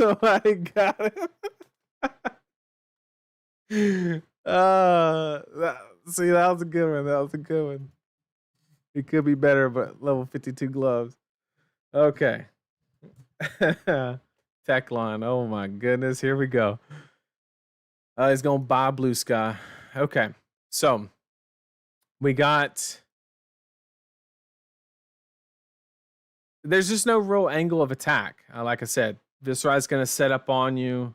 Just, the ninjas are going too low. There's just no real angle there for Teklo, unfortunately. So I'm going to put him kind of toward the bottom, right above Arachne. But because Katsu's actually going to be above Dash, because he could have that window where the meta kind of speeds up really quickly. So I'm going to kind of put Katsu up a little bit. But it is what it is, Teklo-Volsyn is just not his moment. Just not his moment. Simple as that. When the meta comes to a grind, He'll be the first one I call. That's for sure. Arachne got Codex. You're right. You're right. Arachne got Codex. You gotta go up. Before you know it, Arachne's gonna be in B tier, bro, just because of Codex. Oh man. Actually wild. Actually wild. Okay. Let's talk about Dash. I know is trash. I mean, imagine playing Ninja but having literally 30 no blocks. This hero very quickly became, with the introduction of Cerebellum and tools like that, became what I would consider the premier aggro deck, period. Kind of undisputedly. And then as soon as High Octane got taken away, with as many D-Reacts as there are, I mean, Shelter, your best play was throwing Outpace for 4 with a breakpoint and the opponent not having a D-React and having like boom grenades and shit. But Shelter the Storm, and then you like back up Protocol another one and like slap it again and just keep having these breakpoints where they can't use the armor. Shelter the Storm, I mean, get fucked. Like, it literally just counters everything this hero is trying to do. So, I mean, this just got me crying how bad this hero is right now. And it's, this one's kind of sad a little bit because the hero was like arguably during the World's meta maybe the best deck, if not number 2, and definitely top 3, and just crashing down. Simple as that. Holy moly, get here and Dash in D tier. Where's the world gone? Welcome back. Having literally 30 cards in deck. Yeah. Dash has literally popped up into a tier for like 2 weeks, 2 times now. Go do some stand up. We might have to do some fab stand up. We might have to do that. Immediately return to F tier after seeing play for like 1 armor. Yeah, flexors too. That's a great point. I mean, just it's crazy. It's crazy. When am I getting to Memphis? It'll probably be Thursday night. Like kind of late, probably. Dio's definitely nerfed. So I'm gonna put Dio. She's still an aggro deck that can kill people. Like we let's start there, okay? So I think she might squeak into C tier. I'll put her there, okay? And that's because she can go vroom vroom. She can high roll with some Cerebellums. She's one of those decks where if she wins every die roll, like she could. If you start with a bunch of items, she's a decent deck, right? And then also, with a lot of the assassins coming in, maybe Weakest Link gets taken out of some list. Maybe. Probably not. But if it does, that's a boon for sure. So we will see. S rank. Just name Weather the Storm and Boltyn skill dip. Yeah. Elizabeth doesn't know what to do with Mac. Feels like a failed class. I don't know. I mean, Bright Lights, obviously. Amazing limited set. Holy shit. Amazing limited set. But constructed, I understand exactly what you're saying. Do a fab open mic night at Vegas? I mean, I'm going to be too busy getting the cards, apparently. That wasn't right. All right.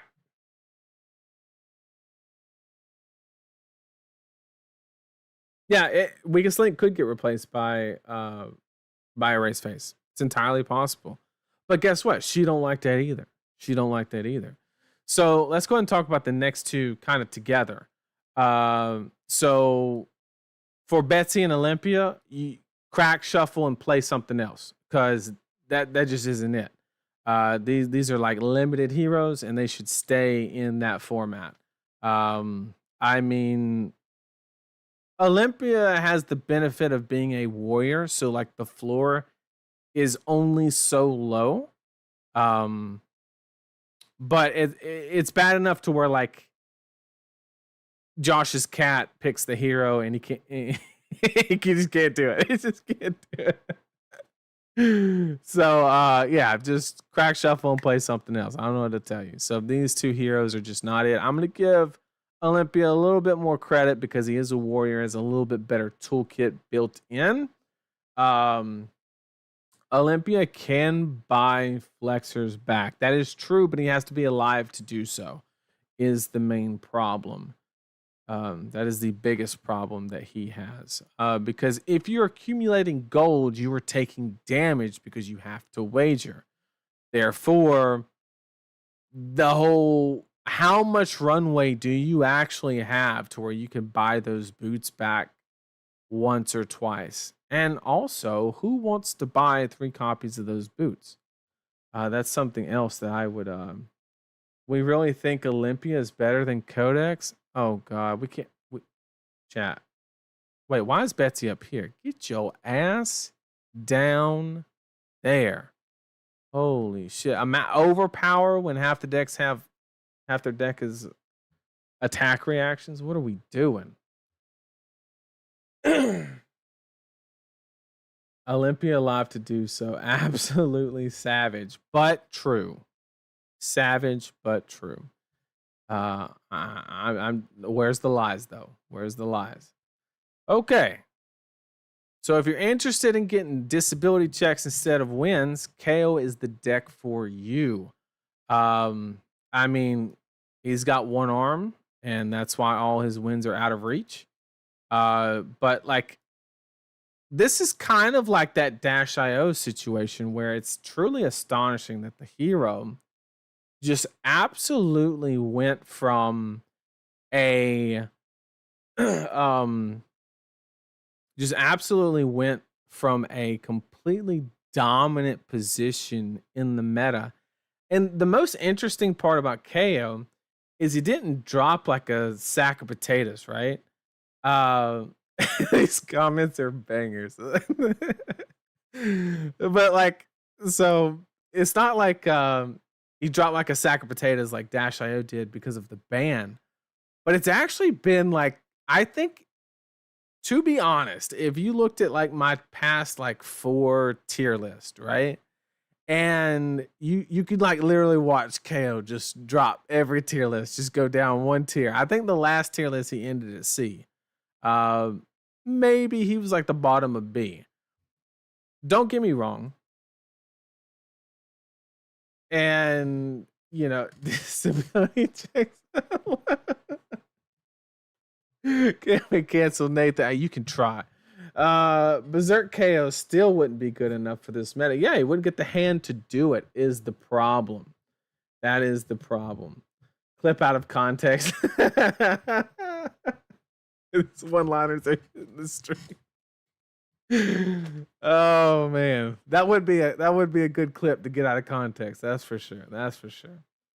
But it's just hilarious because like, if you think back, Kayo was kind of like the most appropriate best deck in the game's probably ever seen.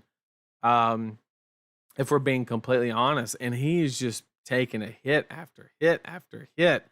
Not really getting any weaker, not being a part of any bans, but just literally what has risen in the meta just completely dumpsters what Kayo is actively trying to do on a fundamental basis. If you go back and play Kayo, I encourage you to do this. Go play a game or two of Kayo and you'll be like, man, these are some good numbers. Why is this deck bad?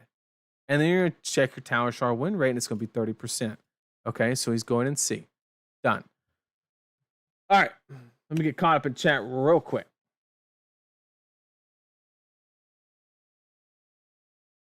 Is the overall state of brutes right now? I mean, they're kind of in a rough spot. The one-line summaries are making the tier list great. I appreciate it, Marcus. Thank you all for joining me. I really do appreciate it. Man, I just back Bravo. Pretty sad to see my boy not get his flowers. Oh yeah, it was rough. It was rough. Low B, low B. He could be low B. He could. We'll see how it pans out. I do kind of agree that he could flirt with that because the numbers aren't bad. Like, he has good numbers. Just doesn't beat anything in the meta is the problem. So I don't disagree. And I tell you what. We'll put him at the bottom of B, and he'll have to prove his way down to C instead of the other way around, where put him in C, you have to prove his way to B. So we'll just flip the script. But he's on watch. Okay? He ain't getting away with this one. Okay. Yeah, he's not getting them for a while. Oh. Kale, do you even know what a second in Charles is? Do they have that in New Zealand? Is that a thing? The joke was I basically found a Bravo deck at a thrift store. That's basically what I was getting at. Okay. Yeah, I come up with a little one-liner on the Kassai. Yeah. This meta puts the ass in Kassai. She is one of the that one was a stretch, but we're trying, okay? We're doing this on the fly, okay? So her name actually does have ass. I mean, that's 6 out of 10. 6 out of 10. But Kassai, unfortunately, just doesn't do anything better than all the other heroes, is kind of the situation. So basically, if you wanted to play dual wielding warrior, I think the default choice is Dory. I think that's just obvious.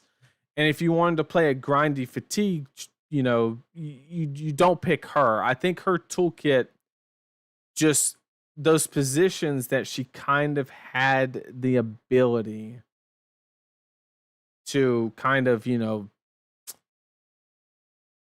she had the ability to put people in rough situations by just presenting small on hits. The really fast decks don't mind giving a card or two. That's just how the meta is currently. And so she's really not doing anything in the meta, like anything. I think she is equally as bad as the other heroes that are not Dory. Or at least these three. So I'll just put them as one happy family down there in the bottom of C tier. Because they're just actually probably worse than Olympia, to be honest with you. I can't come up with a valid reason on why I would bring Kassai to an event if I'm trying to win. There's so many different angles that just make more sense. Simple as that. I think Kayo and Dory are the exact same place. They have really consistent numbers and good numbers at that, but they don't have enough disruption or explosiveness. I do agree, but one, I think Dory's numbers are better, and Dory's numbers are less disruptive because she actively wants to be blocking, which is a bonus, right? Whereas Kayo, a lot of his big burst turns, he's got to keep it all, right? Whereas you can like tunic counter, spill blood, Blade Runner, like have really good 2 or 3 card hands. So just is what it is. Just is what it is. She can grind the assassins down too. That is true. But she does it way worse than dual wielding Dory. So if you are approaching that strategy, if that is your end goal, just play Dory. It's like there's no reason to play that hero. Simple as that. We're moving from clever one-liner to dad jokes. God help us. Look, this is tough. This is tough. The problem with Bravo currently is people actually try to use his hero power and actually try to play the game of Fab. Ignore both, and there's only one deck he loses to. Okay, Kale. I mean, you're the Bravo guy. I'll take your word for it, but I gotta see it. I gotta see it first.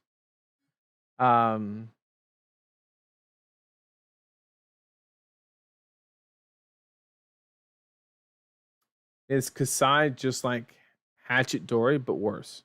That is correct. That is correct.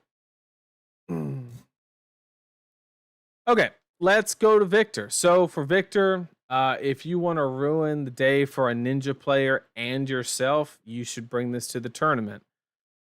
He has an angle, right, where like he can actively attack the ninjas and does it very well, very respectable. Also, the Rangers, right? Although that matchup's not Azalea specifically. Riptide's pretty rough for Riptide. But Azalea, Victor doesn't beat up on Azalea like a lot of people think he does. It's closer to 50-50. However, especially because Chokeslam's just not that good right now. Well, maybe it's a lot better with the assassins and the pumps and maybe. But you beat the ninjas and you do it really well. The problem is you lose to about everything else is the problem with Victor as a deck selection for the tournament. So if your goal is to gym roulette through a bunch of ninjas, this is the deck to bring. He probably has the highest overall win rate into all the ninjas. And like, to be honest, maybe even better than Yarl. But you give up so much in every other matchup to where I don't understand the bring for Victor. I just don't truly understand it. So because he doesn't have Codex, he has. I'm just kidding. I'm gonna put him just below Kayo. Is where I kind of find Victor. Kayo has better numbers and like can win a game against Viserai and in these other decks where you're just rolling the dice for gym pairings. Literally rolling the dice for gym pairings. Like, that's just what you're doing. It's as simple as that. And it is what it is. So, we move on to Massively Suppressive Tyranny, I mean MST, and we go to the first deck of choice, and that is Enigma. A lot of people are under the current assumption that this hero is trash in this meta. Okay. And I would like to present you a question. If I was to ask you why is Enigma trash in the meta, chat's probably gonna, oh yeah, we have to move Arachne up one spot because he has Codex. So he's currently there. So Enigma, why people would say that Enigma is bad in the current meta would be there's ninjas, right? There's ninjas and everybody's going aggro. You can't keep your ward, all these reasons, right? What about the meta that we just left? Wasn't the meta that we just left dominated by Zim? Viserai? All these decks that Enigma, quote unquote, has a bad matchup into? I don't think the story entirely changes. And basically, I just think that the meta has added more variety, but hasn't truly changed anything. Now, I don't think Enigma is good in Defy. But maybe there's some tech that could at least get it close. So my main point for the Enigma threshold is if you're just completely writing her off because ninjas are entering into the meta or more of them, I think you're wrong. I don't think she's going to go anywhere. I think she'll have decent representation it'll be lower. But I think that she'll have respectable, decent representation at Memphis. So if you were bringing a deck like Guardian or something that really didn't want to see it, you got your warning and you know what you're signing up for. I think that she will be showing up, but it is what it is. So I think that she's a very, very decent pick. Simple as that. I do not think that she's bad. I'm not going to agree with that notion. And I'm going to put her, I would say, at the same level as Phi is where I'm going to place Enigma. Could easily interchange them. I don't think one's better than the other. I'm going to put them just next to each other, but I don't think one's better than the other. So at the top of A is probably where Enigma will end up. I think she's still a top 5 deck easily. And you just, that's how it is. Phantasmaclasm is one hell of a card. That is a fact. Enigma is gas again. Everyone running that many defense reaction. I mean, that's kind of true. It's kind of true. Why is Brava behind Betsy? You're right. You're right. You are right. 110%. You can overpower and +1 CNC and weakest link. Yeah. Yeah. Enigma got upgrade. Oh yeah, the boots. I think she actually uses the boots better than anybody. The new generic boots. And that's kind of to make up. If she was already not doing horrible into the ninjas and she got something that directly counters the ninjas, I'm just saying.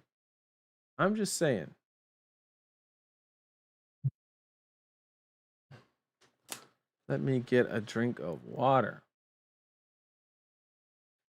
Enigma's doing worse as people play better into her. That is true. That's a fair statement. But the problem is she's changing. Can you confidently say that she is going to be bringing a heavy ward-based package? Is she going to bring a heavy attack action package? And are you going to guess correctly? Those are valid questions. Just saying. Are you going to mention any of the broken cards she got in Memphis? No, I'm not, because she did get some good cards. But I'm not going to mention them because I do have I was involved in some testing. So I cannot mention specifics. I'm bound by obligation on cards and stuff. So yeah, easy to say she'll be top 4 meta percentage for Memphis. 100% agree. 100% agree. Also, I just want to take a second. We got like 440 people in here.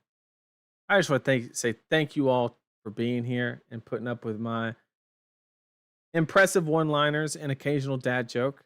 Okay, I just thank you all for being here. I really do appreciate it. Yeah, it means a lot. I really do appreciate it. So, Shelter also help Enigma fight ninjas. Of course. Although, don't forget Shuko. All right. So, let's go ahead and hop into the most annoying thing since wait times at the DMV, and that is new. Okay. Now, New obviously kind of, I don't want to say dominated, but she was a disproportionately large aspect of the previous meta. And there's this interesting aspect with the assassins that we have to get into. Okay. We know at the bottom left corner, it says MST.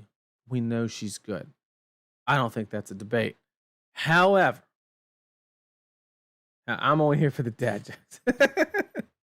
Well, I don't care what you're here for. I appreciate everybody being here. I really do appreciate it. And Band Bonds of Agony. It is like it is good stuff. It is good stuff. And so obviously there's a lot of people that kind of the point I was getting at with the DMV thing is, it's very, a lot of players feel very frustrated when playing against her. Siren's Call is just an insane card, right? Just ripping those blues out. And then Surgical and Bonds, like mentioned in chat, are just absolutely insane. They're good. They are frustrating for the opponent, but that doesn't change how she's going to impact the meta. She will impact the meta. I'm just curious of which direction New can go, because historically, the way that you would beat New is she would disrupt you, but you would get a couple breaks during the game, and you did, as long as you produced a good linear amount of value in those off turns, you would win the game because New just could not have that output. The problem is you can build her with Fleck Knives, Kiss of Death. I mean, there's like so many different tools that you have access to now with New, to where you could do a mark package. I mean, just so many different things. I don't know if that's going to be the case. I don't know if that's going to be a win con anymore. I truly, truly do not know. I don't even play Fab. I just like the chat. That's wild. Oh, that's absolutely wild. I appreciate it. I would. Are you treating Hatchet Boltyn as C tier 2? It seems better than the Brutes. You know what, Reese? I remember our match, round 7, Battle Harden in Minneapolis. The Nationals Battle Harden. I remember our match. I'll be 100% honest with you. I completely forgot about that deck. And you're right. You're 110% right, Reese.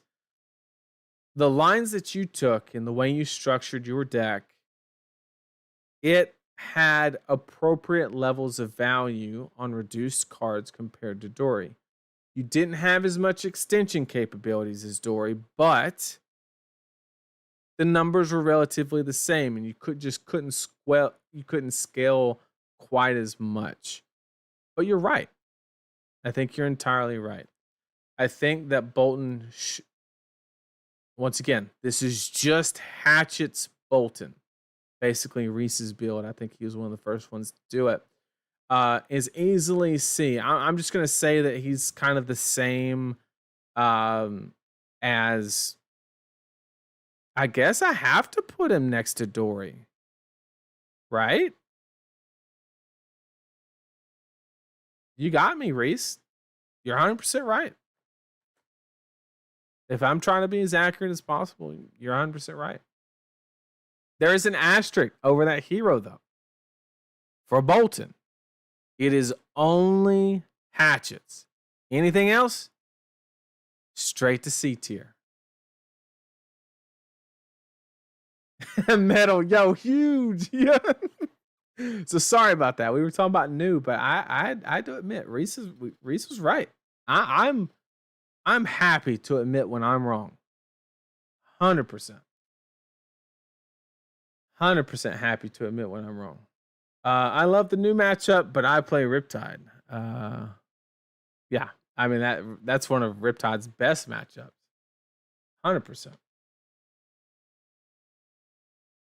Over all warriors, to be honest, no. No. I think the scaling and extension capability of Dory on the third swing is more valuable than Boltyn having higher value with less cards in the current meta. But when I played Reese at that Battle Hardened, that was it was one of those games where I looked at that list and I was like, I've never thought of that. And I just knew it was good. I was just watching the math happen. Like every other turn, I was like, this is a good build. This is a good build. Reese was doing some good work with that hero. That's for sure. So he was right. He's right. As far as new, obviously she's going to be a huge game changer and really dominate, you know, an aspect of the meta. But I think could be a little bit of a hot take. I think she's going to come in right under Enigma, mainly because some of the other assassins might have something to say about that. And I think Phi might be low to the ground enough to and not really rely on blues, and be able to push a lot of damage. And then the Enigma matchup, of course, if you ask any new player, they're super favorite, but I don't believe that to be the case. Or not favored, but it's like 50-50. I don't believe that to be the case, but it is what it is. And then also you have a little shiesty of a Viserai matchup, if you will. So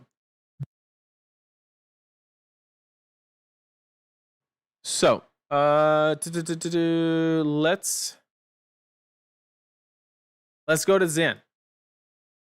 Because imagine having to draw the cards that you actively want to play when you can just fucking go get them.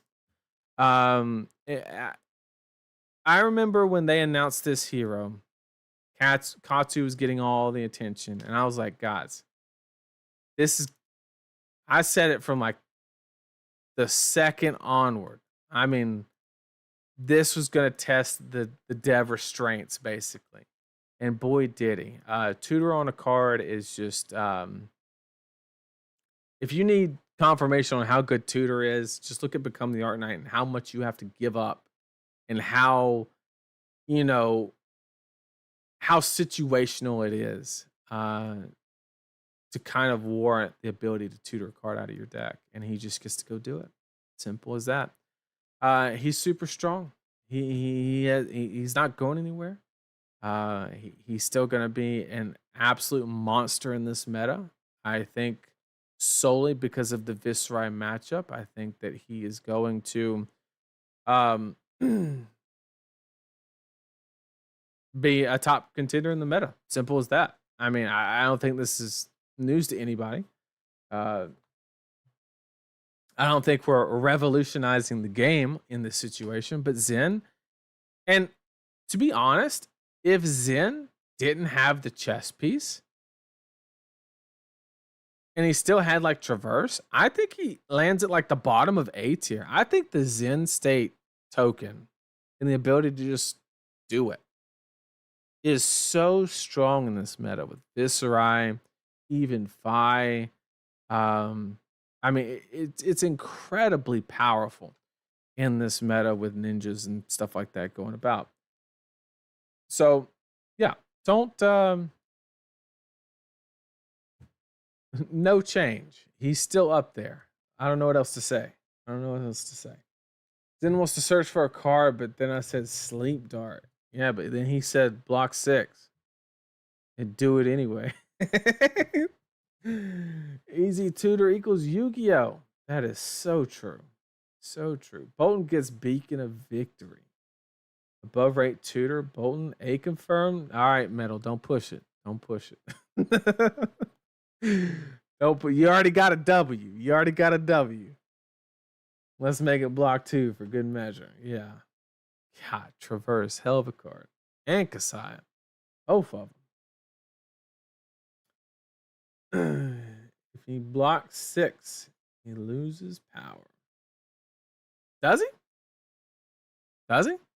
He can block 6, still chase the tail. It's really good. Really good. I'm just saying. Okay. Ah, yes. The hero that never waits for the shitter. Aurora. All right. If you ever are worried about those long lines to the bathroom, play this hero. Play your games in 10 minutes and you get there first. No lines, no nothing. You're there while everybody else is still playing. Okay. Aurora. Now, this is a bit of a tricky one because you have the situation where she does really good numbers, and she does, right? And I think the past couple metas have kind of proven that. However, with the increase in assassins, aka on hits, her equity should drastically drop. It's as simple as that. I think that the ninjas can produce the same amount of offense. It's kind of like if you can play Fi, why would you play Aurora in this meta kind of situation? Because he can put out similar numbers, but not have to run 20 no blocks to support it. Is kind of the situation that we're in, basically.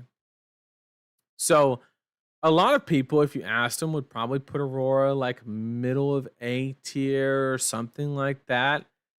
I would have to fundamentally disagree with that statement. And the idea for that is simply the opportunity cost associated with running as many no blocks as she just has to. Simple as that. And there's a whole lot of decks moving up in the meta that can punish that. Assassins.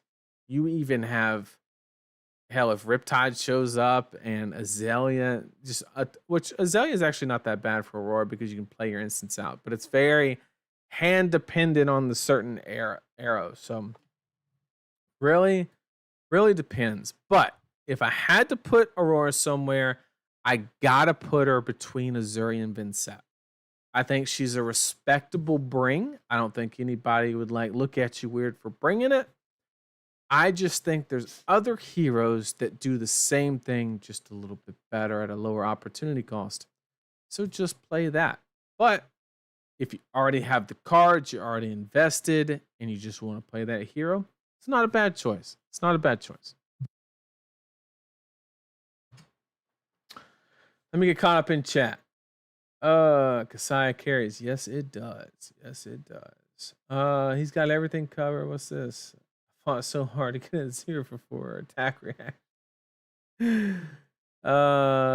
Zen is the only hero that can convince me not to play Fi at Memphis, and you know how much. Yep, pretty good. The Spark of Genius get dash inventor.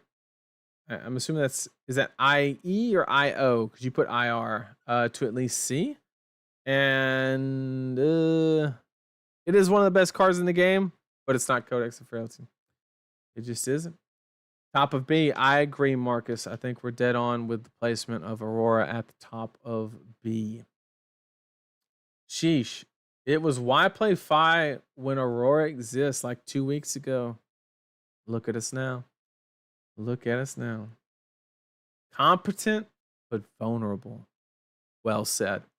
Well said. I love that. I love that. I think Enigma is S. She gains so many cards to play against go wide decks. You might be right. You might be right. But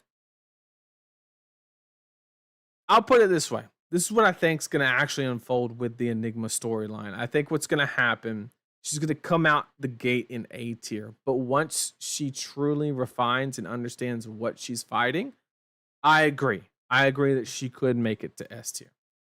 100%. Oh, Dash will get admitted to the IR. Oh, see, the one-liners, bro. The one-liners. See, he knows. He knows. Oh, man. Actually wild. Pretty considerate of Fi to make a hero for people who are lactose intolerant. See? Chat's getting in on the one-liners. Look at this. Never wait for the shitters. Don't do it. Don't do it. Okay. Let's go to the next one.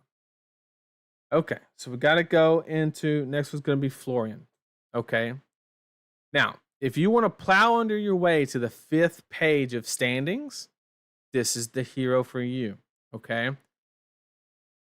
a lot of people are saying that this hero is really good right now, and basically inferring that the assassin matchup is not terrible because you actively like to block and make trades. And I'm gonna keep it 100 with you. I don't see it. I want to see it, but I don't see it. And like I've seen so many people be high on this hero, and it like chat's starting to mention the Enigma matchup is rough. It's okay, really not okay, but like playable if you go heavy on the aggro package, of course. But when you do that, you give up so much in the opposite direction. So I think what Florian is waiting on is for a couple of players to fall out of the meta to allow Florian to really just go all in on one side or the other. And once that happens, I think his time will shine. The problem is there's zero chance that happens before the conclusion of the RTN season. It is as simple as that. So, early into the hunted season, I don't see this being a very great bring. It's an okay bring because your assassin matchup is probably decent if you build toward it. But you're going to get dumpstered by Zen. You're going to get dumpstered probably by Fi because he's going to out any ninja, really, because they're just going to output too much. Enigma is going to give you trouble. Oh, yeah, and Viserai. So really all those decks are just going to, it's just not a good bring. Now, I think the release of the next set could be Florian's time when a lot of MST moves out of the format and some of the ninjas simmer down, Zen and Fi. And especially Enigma and Viserai being gone, I think that will be his moment. I think the next set is where we see Florian really push up into and really like take a foothold in a metagame. So the next set, mark my words, Florian will be good. That's my prediction. But currently, he really has a very similar angle to Victor. It is that simple. Really does.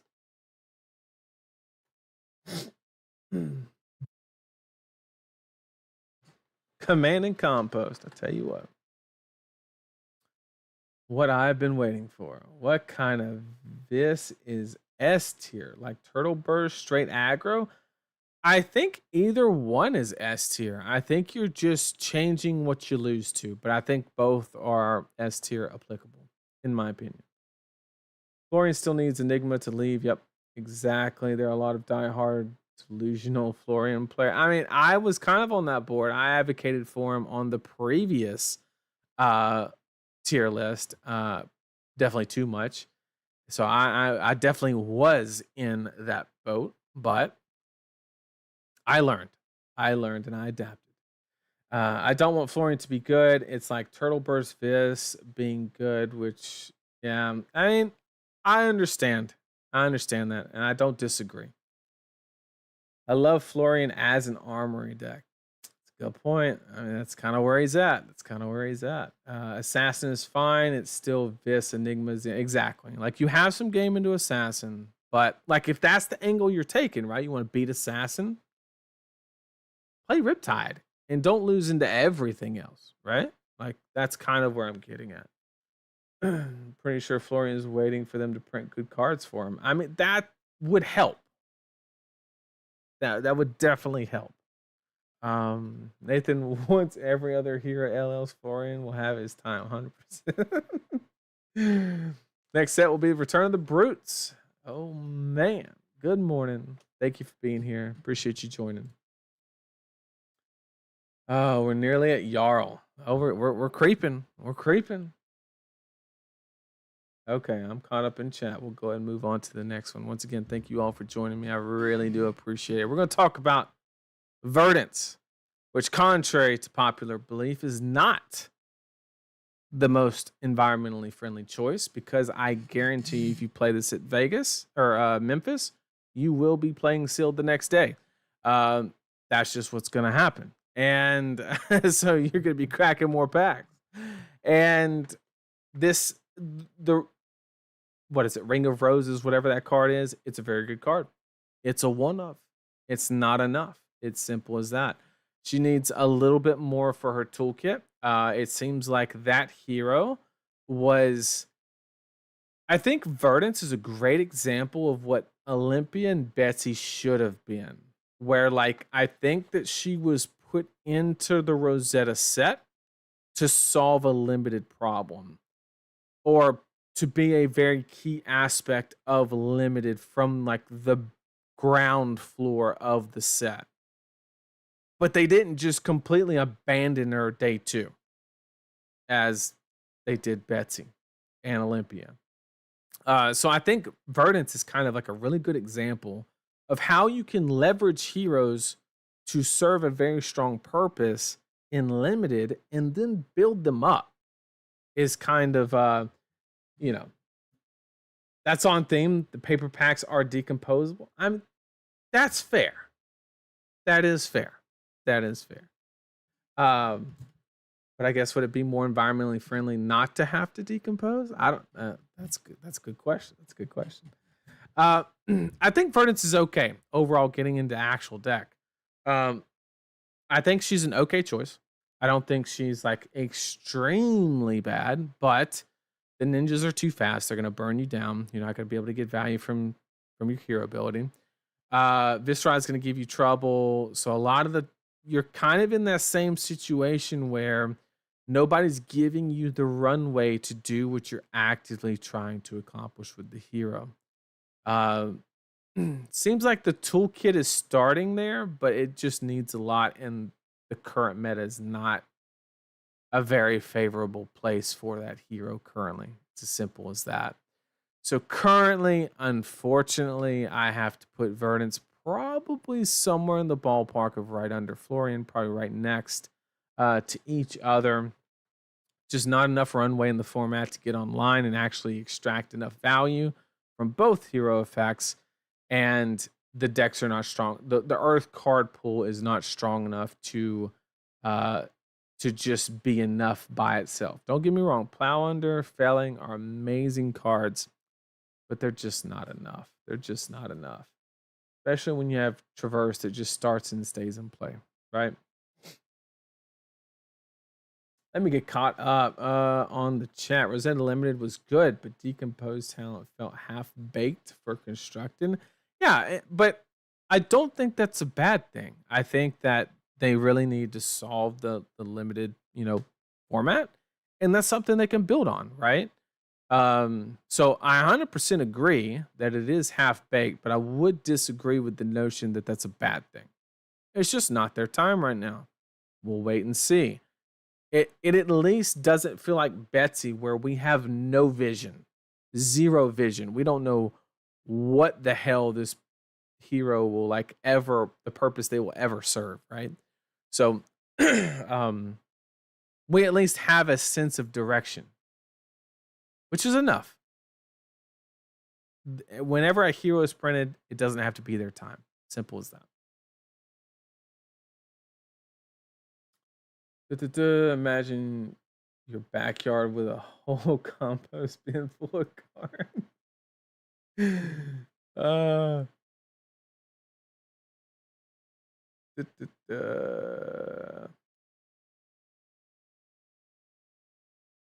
me get caught up. Should be 6 feet underground. That's fair. That's fair. There's a rough element being a meta check with low AP. Yep. Exactly. I think Ring is really gonna punish Abu. I mean, yeah, but not today. Not today. Needed real weapons. I mean, that could be what does it. You just never know. Maybe they lean on the weapons until they get online. I could see it. The problem is, though, you would have to have go again because the attacks are what puts you online. That's a tough one. Verdance the most. It's insane how bad her staff is. Oh man. Oh man. I'm a Betsy stan, and yeah, it's all correct, Nathan. I'm sorry, but it is what it is. Reaping Blade is a real weapon. That is true. And it doesn't go away when Viserai goes. Viserai's LO weapon will be Nebula Blade, not Reaping Blade, if I'm not mistaken.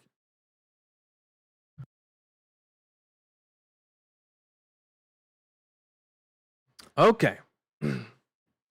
Moving on to Aello and 4. I was an Aello believer before this last set. Or during the Rosetta meta, I thought that Aello actually served a really good purpose in the meta because there wasn't quite enough on hit effects to where somebody like Alexander Vor at Worlds could kind of bring a deck and kind of set it up and, really just do well exactly like he did, right? And there was some validity behind the hero. This hero's never keeping a 4-card hand in this meta. And for that reason, I think that once again, with the assassins moving up and moving into the meta, it's just a reality that you're going to be disrupted more often. You're not going to be left to your own devices. And you also have this situation where you could try to pitch stack, right? You could have this Aello situation where you're just actively trying to stay alive long enough to pitch stack the combo, right? And just do it. Sure. The problem is if you build the deck that way, I'm not sure how well you're going to do into the ninjas, right? And then everybody's adding Erase Face, which discounts your weapon because it checks for lightning cards. And yeah, you can see how some of the things are really just adding up, not in favor for Aello, unfortunately. So I don't think that Aello is horrible. He still does that kind of fundamentally powerful thing that he always does. But at the same time, I don't think people are going to give him the breathing room to do it, is the problem. So with that being said, I think Aello is probably going to land at the top of C tier, if I had to guess. And just to kind of even this up, I think Kassai is really bad. I'm going to put Kassai. And we haven't moved Arachne up because he has Codex for a while. So we're going to... Arachne has Codex, so he's better than Katsu. Okay. So we're just going to kind of even things up a little bit as we go. And who knows where he'll be by the end of this. I don't think Brute is above C tier at all. When I placed them there, I said that they are on borrowed time, basically. I said that they are fighting for their spot. You could be correct. At the end of the tier list, they very well could be at the bottom of C, because at the end of the tier list, I like to even everything out and really try to make things as neat as possible. So I think that Aello still does that thing that he does, just it's a lot harder to do it. It's my final take on Aello currently. We get caught up in chat. Aello tier. Even more expensive bling and still C and B tier. Hate to say it, but it is what it is. This one's serious. Dang, no quib. No, I said Aello and 4. That it was quick. But we had a little jab in there. Don't worry. Don't worry. We said Aello and 4. That one's definitely not serious. 3 art or less armory with Aello, so he's clearly broken. I mean, factually. Simple as that. Simple as that. Lightning Wizard is so close to being very good. I agree. All they need is breathing room, and they're very good. Right now, they don't need anything. It is what it is. Okay. Now we have Yarl, and in the southern US, we've had back-to-back polar vortices, which basically means it's kind of fucked up to be handing out frostbites, if we're being honest. It's like really, really rude to be doing that. But Yarl, I know a lot of people were high on this hero when basically Draconic cards were being spoiled, and Draconic historically has been very, very redline, and giving frostbites to decks that are extremely redline is really good. And I don't disagree with that notion. However, these Draconic heroes did not turn out to be as redline as we thought they would be. Are the frostbites still really good against them? The answer is absolutely 100% yes. But I don't think it's quite as good as we thought. Obviously, making Draconic heroes pitch more is always a positive. Deleting their armor is, I mean, it's going to be pretty difficult to do it. And the problem with a lot of the heroes that care about the frostbites, they're really, really quick. So you have to do what you're trying to do very, very efficiently. So you're probably going to be fine into like Fi and things like that are super, I don't want to say super red line because they run like 15 to 18 blues, but they're on a tight curve. Whereas taking the blue can mean the difference between a sword swing or not. So I think that Yarl is an okay pick. Obviously, you still have Enigma, which is an absolute auto loss. You have Viserai, which is almost the equivalent. So you have almost 2 auto losses right at the top. And Zen has 30 blues. So you're not really stopping him. So far, 3 of the 4 top decks, you're kind of losing to.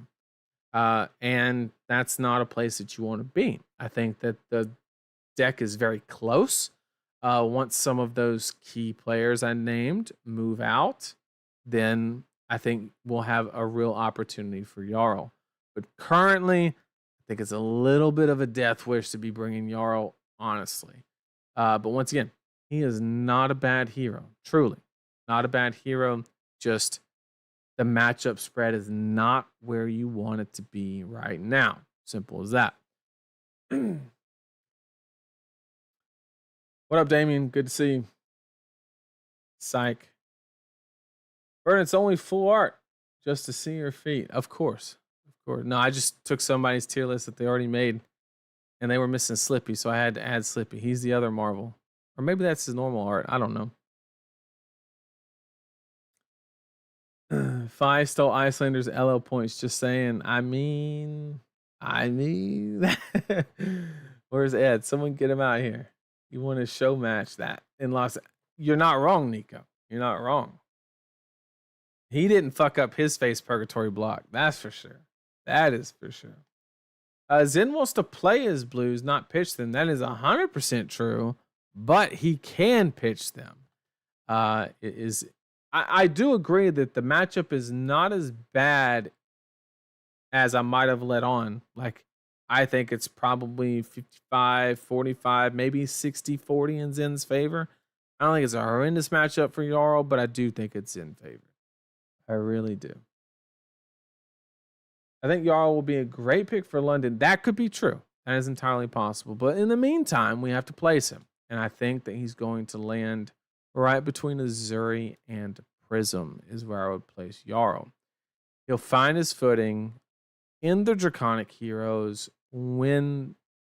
Well, the Draconic heroes have to decide how redline they want to go, and that'll give validity to Yarl, basically. And that's what we're waiting on. Okay? So once that happens, we're there. Okay.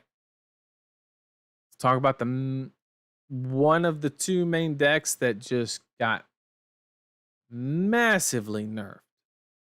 That's a fair placement. Glad you agree. You didn't mention any of his good matchups, Leroy. That's because there's not that many. It's because they're not that many. So let's talk about Ira, the Toyota Camry of heroes. Good old trusty Rusty. +1 every turn. All right, let's talk about it. Obviously, Ira was one of the decks that got hurt the absolute most from the Needles ban. She was one of the heroes that was going to absolutely abuse it, of course, along with Zen. But we, looking at Ira, she still does a very solid thing. Okay. She is very flexible. She has one of those benefits where you kind of don't know whether she's going to be heavy on the D-reacts, don't know if she's going more up sticks and run, kind of like aggressive package. You really just don't know. You can kind of guess based on the hero you're playing and how they should play into you, but you don't know how much they've leaned in the natural package of their deck list, unless, of course, it's an open deck list. So she does kind of have that guessing factor advantage, which is very valuable in the first day of the calling. Very valuable. And with that being said, she also outputs very good numbers. I think that the trap that a lot of Ira players are going to I think that the trap that a lot of the Ira players are going to fall into is they're going to try to do too many things at the same time. Like chat just mentioned, she has very different play styles within the same 60 cards. She can speed up, slow down pretty easily. The problem is I think a lot of players are going to try to do too many things. They're going to try to have this really good aggressive package and really good defensive package, but not really be an expert in either. And I think Ira specifically is the worst hero to do that. And here's my theory basis for that statement. And that is, if you're getting +1 on every attack, you want to do one of two things. You put on so much pressure to where they actively have to block not to die, which means you get to accrue more value because they are blocking more. Or you want to do the blocking to prolong the game and increase the runway to extract more value from your hero ability. Okay? You want to do one of those two things. So when you land somewhere in the middle, you are actively removing value from your hero ability. Right? And that's not what we want to be doing. So I think that Ira will have very mixed results. I think a lot of Iras will do really bad because, once again, I think they'll be trying to do too many things. And then some of them will do really good because they just picked one and went, right? Now, obviously, every Ira deck is going to have like an aggressive package and a defensive package in it. I'm not saying completely abandoning the premise. What I'm saying is, every Ira deck builder, you give up a little bit in one direction or the other. And you really need to lean into that sacrifice and decide what you're going to win and what you're going to beat or what you're going to lose to. So I think as long as the Ira players can avoid that mistake and lean into one or the other, I think she's a really good hero. I think she still lands toward the top. I think she can eke out enough value to where she can, compete. If you build it really aggressively, it's not the worst into Enigma. Your Zen matchup is going to be pretty horrendous no matter what you do. But Zen is very winnable, and same for Fi. So it really just depends how much you want to lean into that. And that's going to be the ultimate deciding factor. But ultimately, that's where I personally would put the heroes kind of that middle of the road A, but do not, and I repeat, do not be surprised if we have a breakout Ira, because like I said, if they pick a direction and just go, she could do it. She could definitely do it. Cheyenne S tier. List is broken.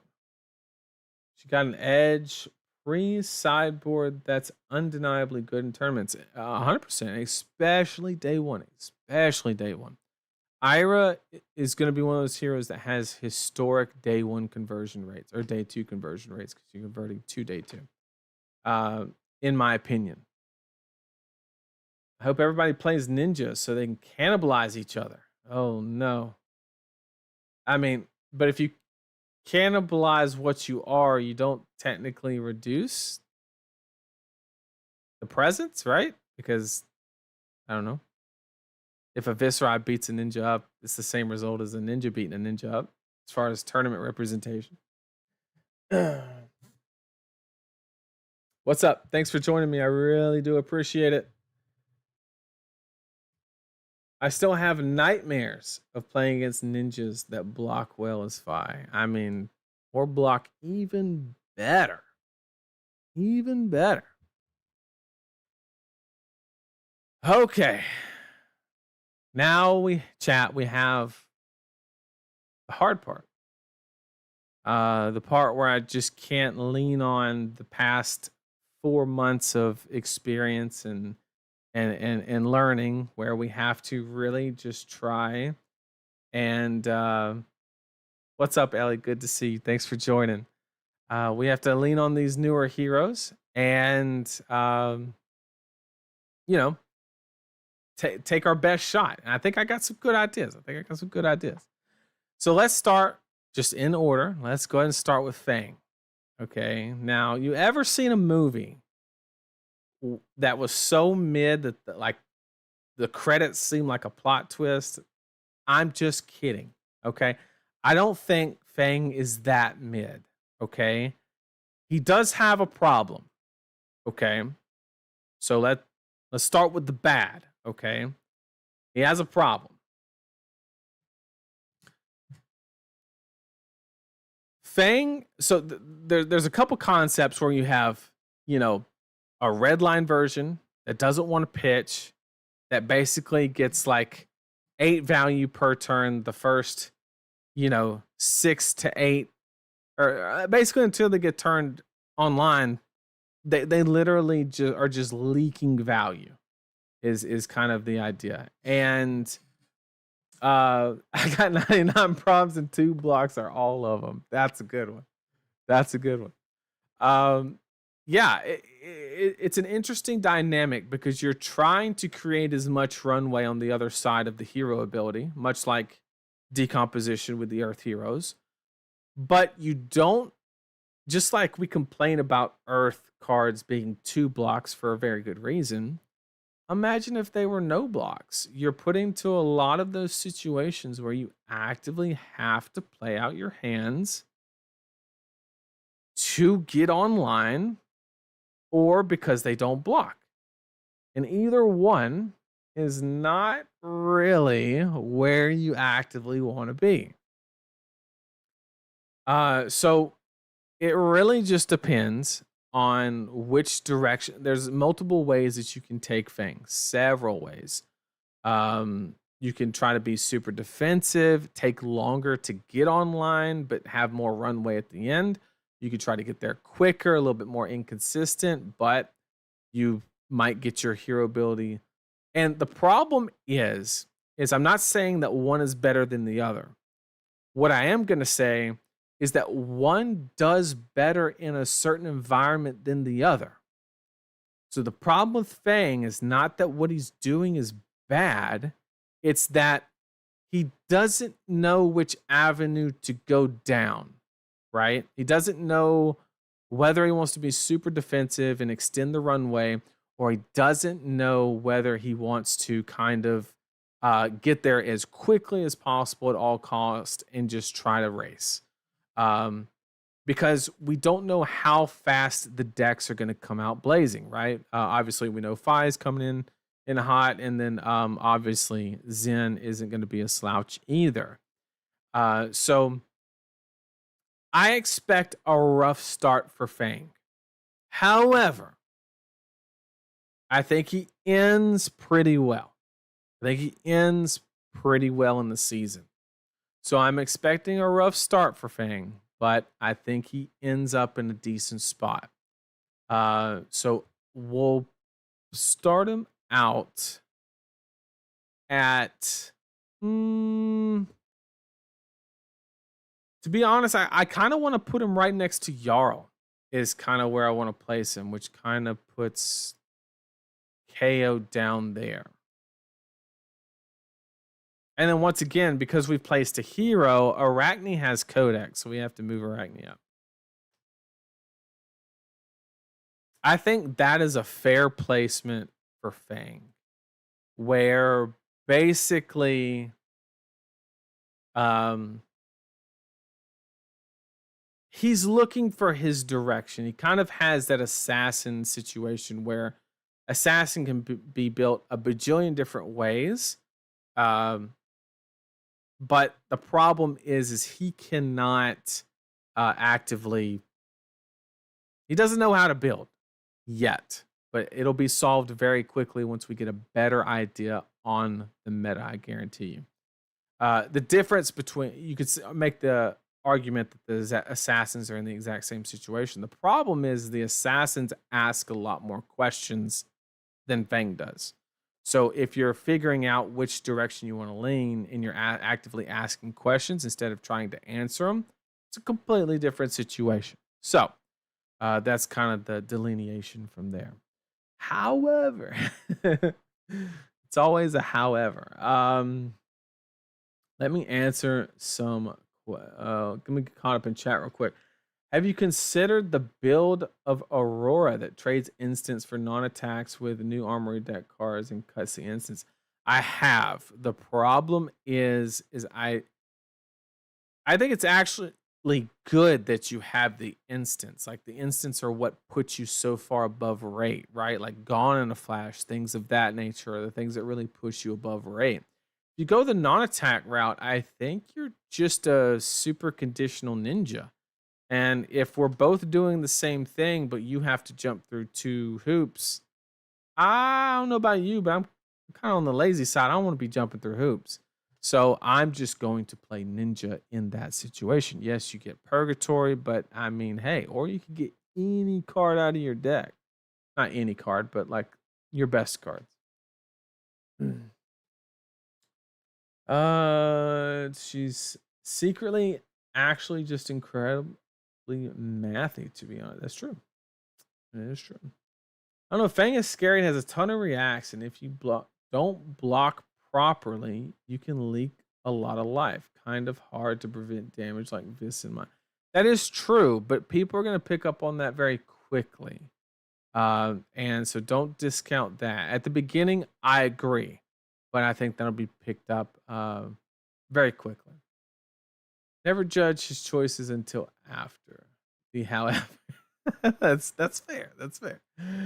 Fang is just going to take a long time to figure out by virtue of being a deck that has most new archetype. I don't even know if it's like the fact that it's a new archetype. I think it's literally just he just needs a direction. He's got no destination right now. I like what I've heard about him being an updated Dory skill check deck. I mean, that's S tier. Next question. Let me get caught up in chat. We'll move on. Probably just swap Olympia and Arachne at this point. I mean, not yet, but let's be honest. Who knows what's going to happen? Okay. Let's go ahead. Oh, we got something hot. Got something hot. We got Sindra. Sindra, she's not hot. This hero is so mild that she would get bullied by ketchup at the condiment table. I mean, this hero. Maybe there's something I'm missing. Maybe. But man, am I missing it. Okay? Look, she's an aggro deck that can kill you out of nowhere. I get Poison Blade. I get all that fun stuff. I get it. It does an amount of damage that can kill an opponent. And what I think's happening here is I think a lot of people are finding an amount of success due to the inefficiencies associated with new deck builds in a new meta. And I think it's getting a little bit more of a rep because it's well, it's actually not a very straightforward deck, but the plan is very straightforward. Push a shit ton of damage and just be done with it. So, if Olympia drops to D tier, we riot. We riot. It is definitely a flesh and blood deck. Kyle's onto something there. It is definitely a flesh and blood hero. That's for sure.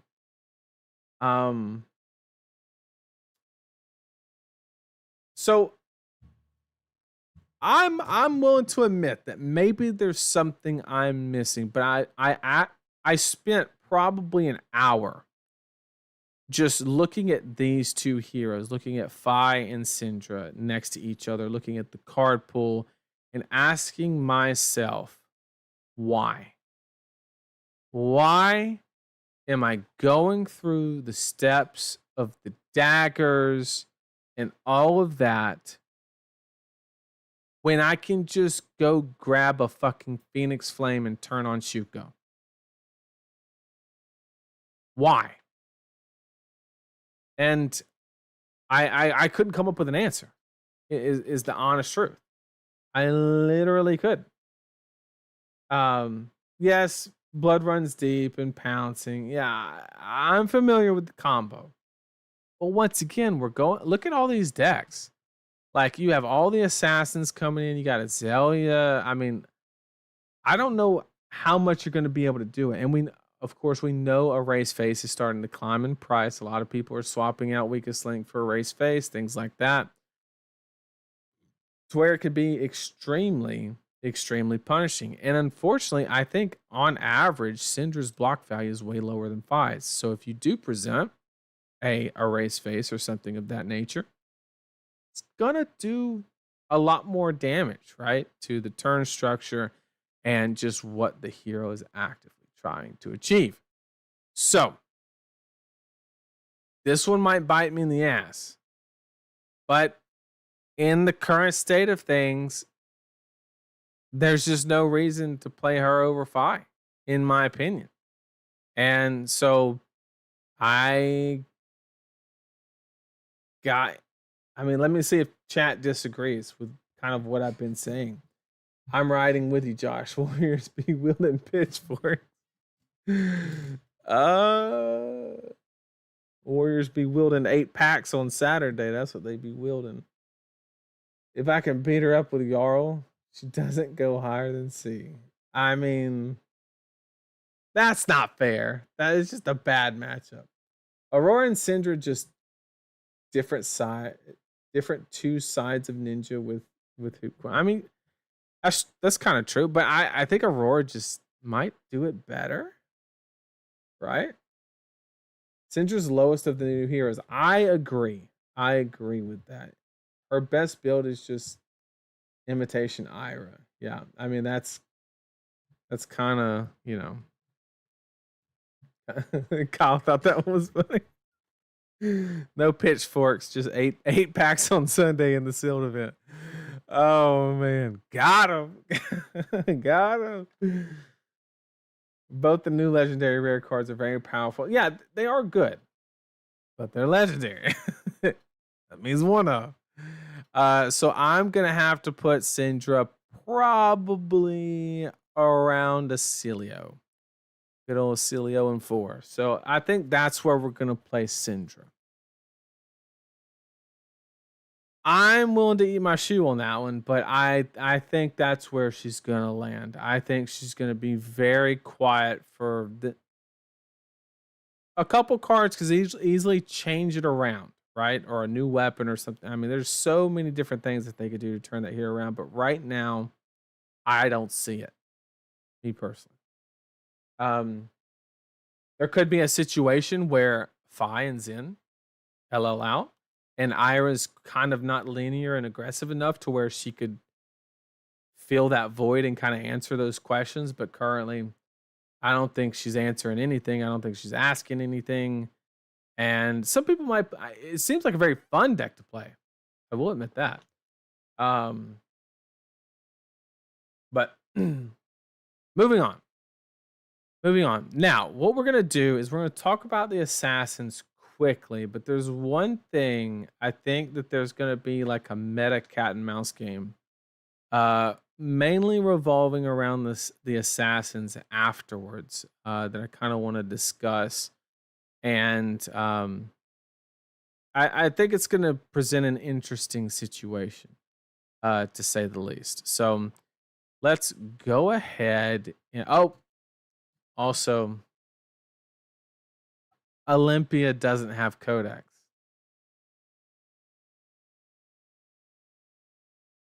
Kano definitely doesn't have codex. we're gonna keep the meme alive. We're gonna keep it alive. Okay. Let's go ahead and talk about Mario. All right. Mario is so strong that he doesn't take warp pipes, bro. He just picks them up and takes them to the next level. This dude does some of the most insane shit I've ever seen, especially if you build him very aggressively. There are some nuances there. I'm not gonna say it's all good, but what I am gonna say is he does something, and he does something powerful, straight out the gate with little refinement, and that's basically,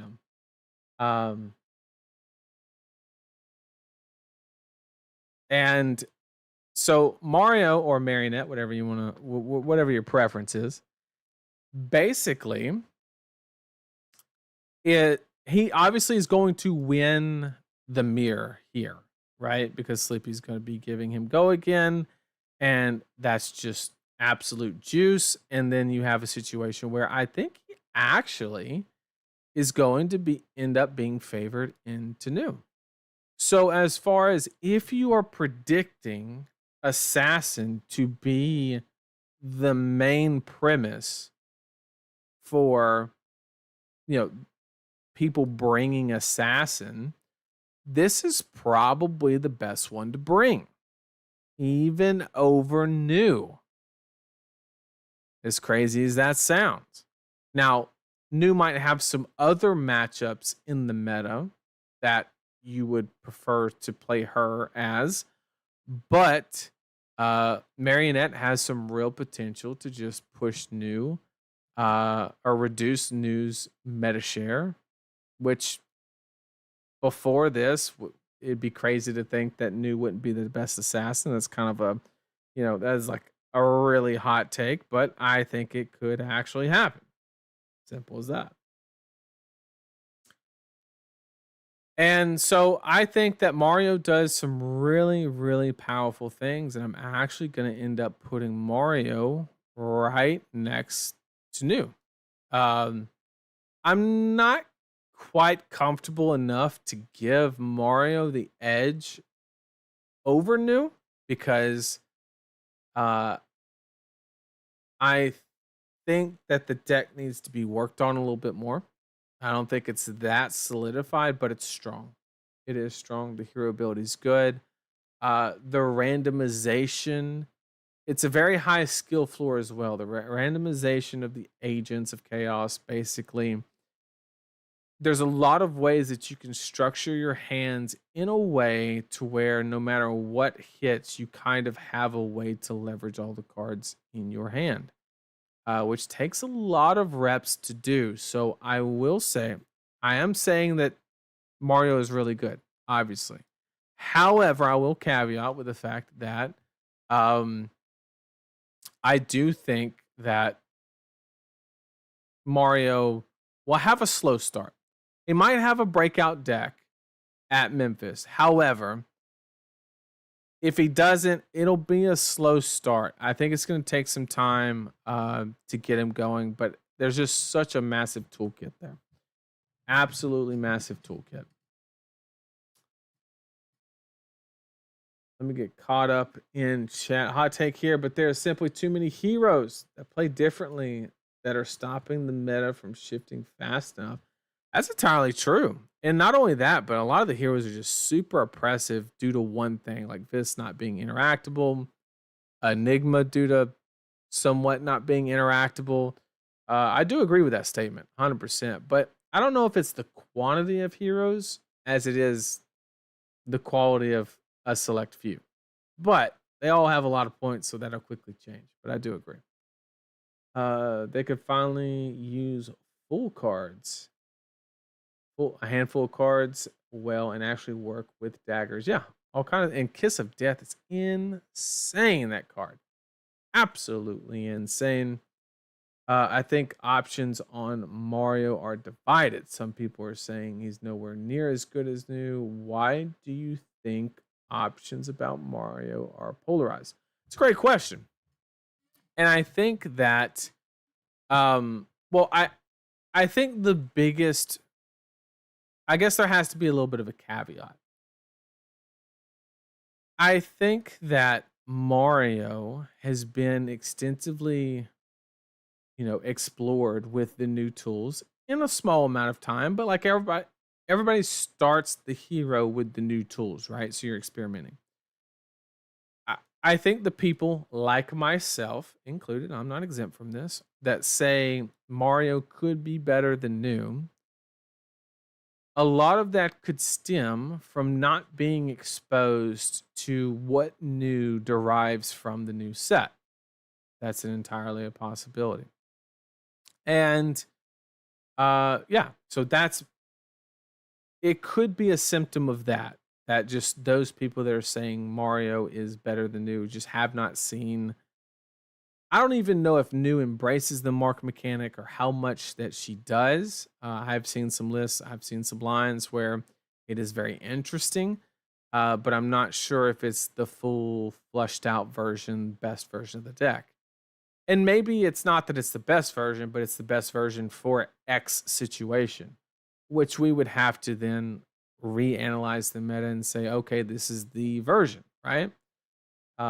So it really just depends, basically. I don't think that one's gonna ultimately be better than the other. It's going to be what is more active in the meta and what do you want to be better into, that kind of situation. So now we go on to Slippy, okay? And Slippy is, if I'm being honest, he's kind of a monster.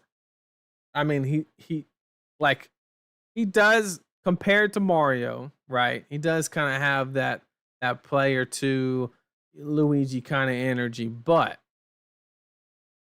Slippy is no slouch, okay? Like, go again on a hero ability. Just static go again. You do have the restriction that you have to run stealth cards, but Assassin, all their best cards are stealth except for Surgical and Leave No Witness, right?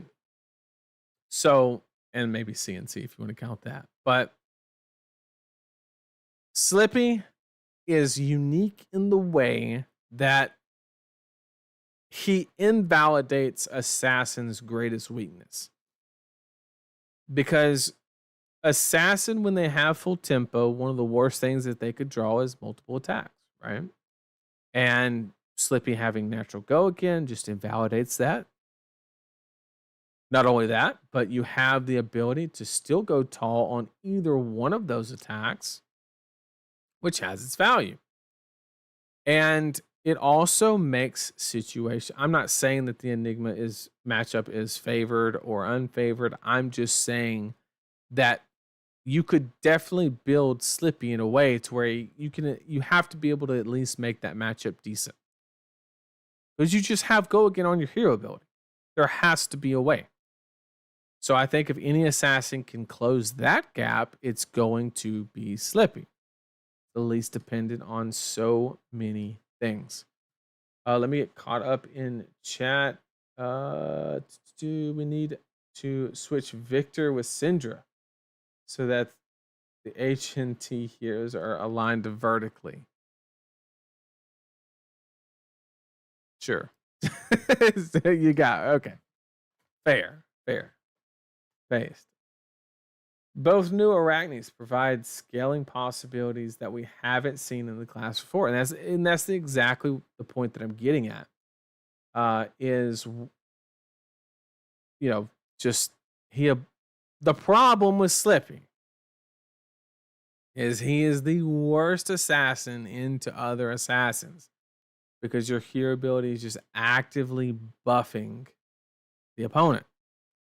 Now, some people are going to make the argument of, well, Slippy's deck is going to leverage the go again more, so therefore it's not really a buff.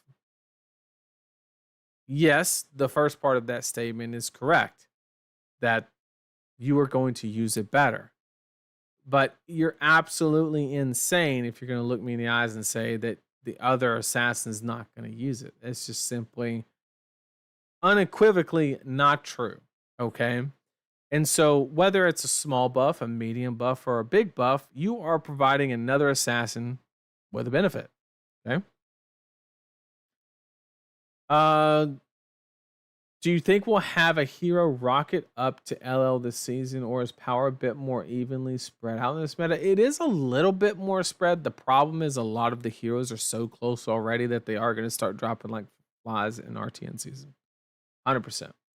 How much do you think that Slippy cares about Marked? I haven't played him yet. I think that he doesn't care too much about it, but I think he just uses the daggers anyway because he's just marking via flick knives is basically how he's doing his marking. I don't think he plays too many cards that just mark, right? I think he's just relying on the dagger and flicking it, or using cards that flick the dagger. But he uses Kiss of Death, the absolute best, undeniably. And yeah, so I think that Slippy is very good. He is basically, how good he's going to do in the meta is heavily going to depend on how many other assassins are present. And it is my current belief that there will be a decent number. So therefore, we are going to put Slippy kind of lower in A tier, kind of toward the bottom. But I think that he's still a very, very good deck. And Assassin is something you need to be prepared for going into this meta. Now, don't run away too quick. I want to give a prediction on the Assassin side of things and what's going to kind of evolve in the first few weeks, kind of through RTN season. Here's what I kind of estimate is going to happen. It is my estimate that the Assassins, all of them, are going to start off very aggressive. So basically just take any Assassin, remove some D-reacts, make them super, super aggressive, and they are just going to try to punch people's face in. I think that's how they're going to start Memphis / first week of RTN season. However, I think week 2 or 3 of RTN season, I think there'll be a massive pivot. And I think that the way the Assassins are going to leverage an advantage is by being more defensive. I'll give you a prior example in Flesh and Blood of how this happened. Dash IE back in the day when some would use Hanabi Blaster, some would do Pistol Dash, right? Back when she was kind of in that middle ground, kind of after Crucible of War, probably around, Outsiders-ish time frame. In the mirror match, the person who ever had the slower deck had the advantage, just by default. And I think that is what is going to happen. But I don't think people are going to realize it. I think this is my ultimate prediction. I think the ultimate version of Assassin, I don't know which one, whether it's Slippy. We're mainly talking about Slippy and Mario here. I think traps. I think super defensive, trap oriented, really just leaning on defensive capabilities is going to be the final form. I think they're going to start aggressive. And then about week 2, week 3, there's going to be a deck list or two that get out where things are just going to flip. Or just all the heroes kind of, now they're going to have to solve a problem, right? They're going to have to solve the fatigue problem. They might, before the equity of being defensive and winning the mirror might not be greater than the equity you would lose into Enigma by leaning on that strategy. So maybe this is a situation where it's not positive EV to do that until Enigma leaves, which is entirely valid. And we could see a delay in that situation. But I think that could ultimately be the final state of Assassin in regards to how they are leveraging advantages in the mirror. It's going to force a lot of when I say mirror, I just mean assassins versus assassins. Okay, now all the assassins will have to have a basic aggressive package, right? You just can't.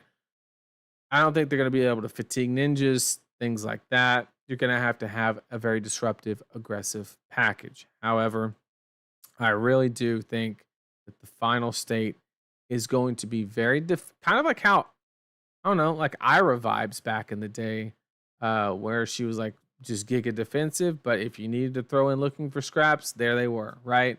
Kind of that situation, but in reverse. They'll have a fundamental aggressive package and then just completely come in with the defensive cards to gain an advantage in the mirror. And I think that dance will kind of conclude around week 3 of our TN season, is my estimation, when people come to that realization. And ultimately, Olympia does not have Codex of Frailty. I'm just kidding. We have to even things out. We're gonna keep Arachne, OG Arachne, in his rightful place at the bottom of D tier for no better reason than to just even out the tier list. Keep things absolutely clean. Okay.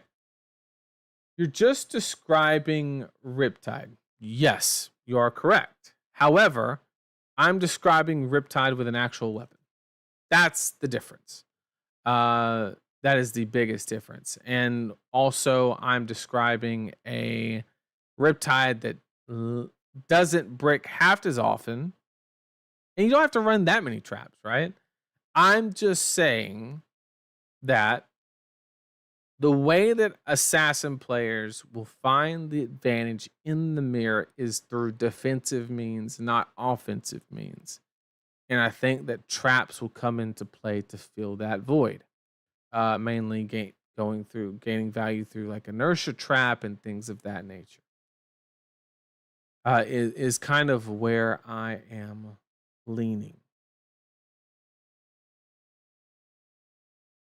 All right, guys, no riot tonight. Olympian C tier. All right, put your 8 packs down. Put your 8 packs down.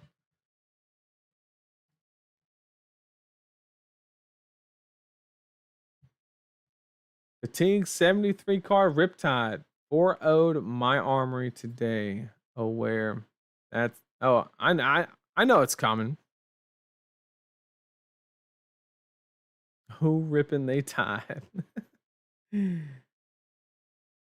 Oh man. Riptide with a weapon. That's the description. Like Unlimited Assassin need to be able to race versus Draconic heroes or they lose heart. Absolutely. That's why they're going to have the aggressive base package with the ability to lean more defensive, which is not hard when 90% of your cards block 3 already. Evening out the tier list is the most play he's going to... Damn! That is cold. Oh, man, that's cold. That was a good one. That was solid. That was solid. I don't think you play mark traps in Arachne, just frailty and inertia. I mean, depending on how much you actively want to change change your hero in Mario, you might want to, but if Mario's base ability is actually really good. The problem is you can't control whether shit hits or not, is the problem. So I think Mario does run the traps that Mark. However, Slippy, yeah, there's no shot he runs them. No shot. I do agree. Do agree. I was talking more towards like tar pit trap, inertia trap, hell, maybe blood rot, or what's the blood one, where if they play a reaction, it gives them a blood rot. That's mainly what I'm referring to. I just had a thought that I wonder if Sindra was made as future proofing the draconic ninja class. Maybe. Possibly. Yarl worse than Victor. You'd have to convince me on that one. Olympia deck list win. Gosh, I'll have to answer that one. I'm sure he's got a pile of 80 cards. You get so much value out of a trap door. And not just that, but that blue card. Holy shit. This blue card? This son of a bitch right here? Oh my god. Insane. Whatever applies, let's go get it. Oh, and it's a blue. Absolutely wild. This is low-key gonna be one of the best cards in the set. We don't know it right now, but this will end up being one of the best cards in the set. Mark my words.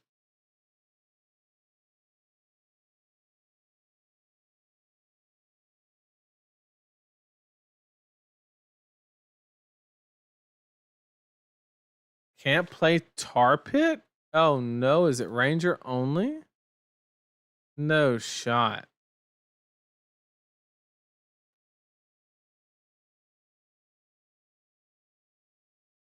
Oh, you're right. Oh, you're right. So yes, it would just be inertia.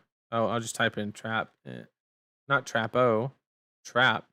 So the main ones that I'm basically looking toward is frailty, inertia, and blood rot. I think these are the three, depending on the meta and the deck ratios, what would be like the most influential. But yes, you're 100% correct. That's a ranger card, not assassin. My bad. I thought it was a dual card. You are 100% correct. But I think this is kind of what we're looking at is the ABC ones.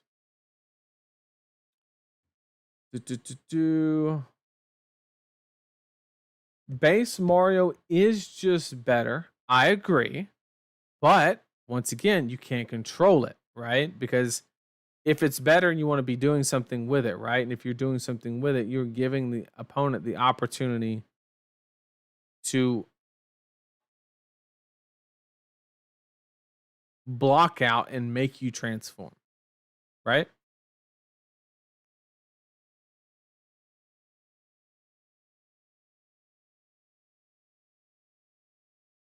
You can obviously make it harder for them, sure, but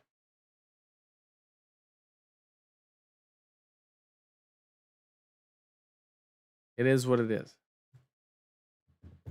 All right, so I'm going to go for, say, another 10, 15 minutes or so. If you have any questions, statements, want to talk about anything, let me know now.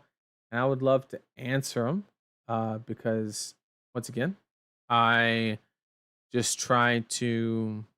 also, I want to take a quick second and mention something about the stream. I noticed in the concurrent viewers, we basically hit 500 people, and when I started streaming Flesh and Blood, that was my goal. That was the one I set out to do. I said I remember back watching Ethan do his summer streams and stuff like that. And I was like, that looks cool. And so I just started doing it, and I wrote down a number, and that number was I was like, I want to do a stream and have 500 people be there for it at one time, and it's hard to do in a niche community, but the Flesh and Blood community is growing every single day, and I'm glad that it is. But I just want to say thank you all for being a part of that. We're not going anywhere just because we just because we did it. We're not going to do it in depth. But it means a lot because I don't have Flesh and Blood's my first TCG. I've never made content for anything ever. So this is my first time in every aspect of this venture. And it's working. I don't know why, but I'm not gonna ask too many questions on why. I'm just truly glad that it is, and I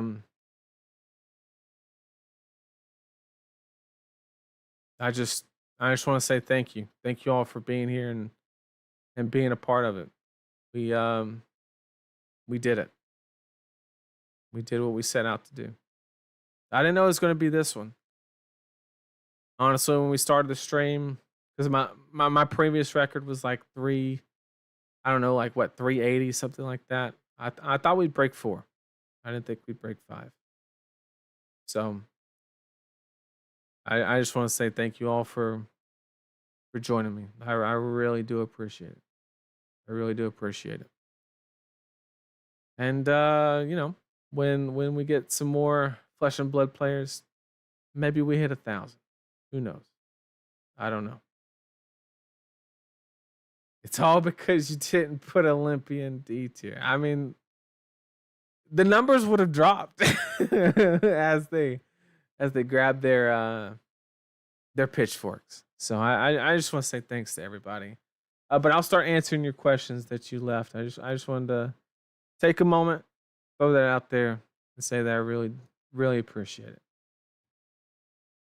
It was tough, but we did it. I just got off work. What I miss? The entire stream. But lucky for you, you get to go back and watch it. And you also get to do it at 1.5 times speed if you so please. So, yeah. What's your stance on Ira, Sindra? Ira, good. Sindra, not so good. But solid. Solid. Dude, and to think you didn't think you wanted to pursue after a couple months. Yep. I'm glad I stuck with it. I'm glad. What do you think Florian actually needs that's not in his card pool? I don't think the Florian problem is a card pool problem. I think it's nobody in the meta is giving him the runway to do what he actively wants to do, therefore resulting in most games barely having a hero ability and a bunch of 2-block earth cards that don't do a whole lot. Once a meta presents itself where nobody's just jumping at you, he'll come up. I promise. He will show up in full force, and hopefully I'm the one to take him there.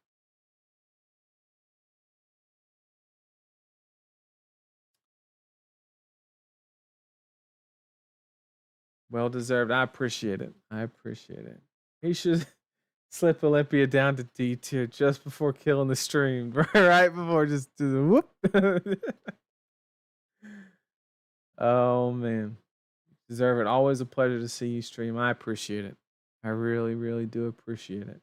And also, if anybody's going to Memphis, please say hi. I will be playing in the CC calling, and then of course I have the privilege and honor to be commentating the Battle Harden alongside the talented Ellie and Sam. I get to hop in the booth with them on behalf of LSS to help bring you great coverage of hopefully some great games. And I'm excited to do that. It's something I've never done. And I'm just excited to try new things and, see what goes from there. How do you get good testing with no locals? Because I feel so bad at this game. Well, I think that's a great question because, and one that I can relate to. Basically, when I got started, those of you don't know, I live in like a very remote area. When I say remote, my closest armory is approximately an hour and a half drive away. And when I say an hour and a half drive away, I'm not referring to traffic. I'm talking about 60 to 70 miles an hour the entire way. And so when I got started, it was me and Adam. I'll never forget. Shout out to Adam. Definitely not going to see this probably, but me and him would show up. I think I played 8 armories, and it was just me and him. Just me and him. And it was really, it was tough to stay engaged with the enemy, or not with the enemy, but with the game, and basically continually engage and get, like you said, and get better at the game. When you play with the same people over and over again, you kind of learn their tendencies and take advantage of that knowledge that you would not have in a normal game of Flesh and Blood, and it can become a little bit of a crutch in some situations. But the best thing that I would recommend, and I cannot say this enough, but runs something called the League That Means Nothing. And if you've never heard of it, it's so simple. It's just a tournament that requires no qualifications, no invitation. He starts it up. There's a sign-up period. You join it. And it's literally a league that means nothing. But what it is it's a way for players to meet other players that are interested in the game of Flesh and Blood that you necessarily are not. It's all done over webcam. So you're not restricted by distance and things like that. And it's a great way to meet new players. And, anytime I've created so many testing partners by just playing against people. They do something interesting. I ask questions and I want to learn from them. In fact, that's how I met my teammate Josh Lau. I met him at an RTN. He absolutely kicked my ass. And I just asked him how. And he explained it. And then I got a lot better. And I just kept doing that with every single person that I met, because everybody knows a lot more about one certain thing than a lot of other people. And I leveraged that. And once you build a network, if you will, that's that's the best. It doesn't have to be a team. Team is a great tool and a great avenue to do that. But unfortunately, there's a barrier to get into a team, or some teams. And, that's something that's not so easily overcome. So I hope that answers your question. Congrats on the big goal. The macro strategy video is probably my most shared fab video. I appreciate that. And episode 3 is coming. I promise. Remote equals 50-50 chance we run into baby goats on the way back from PQ. Yeah, like really remote.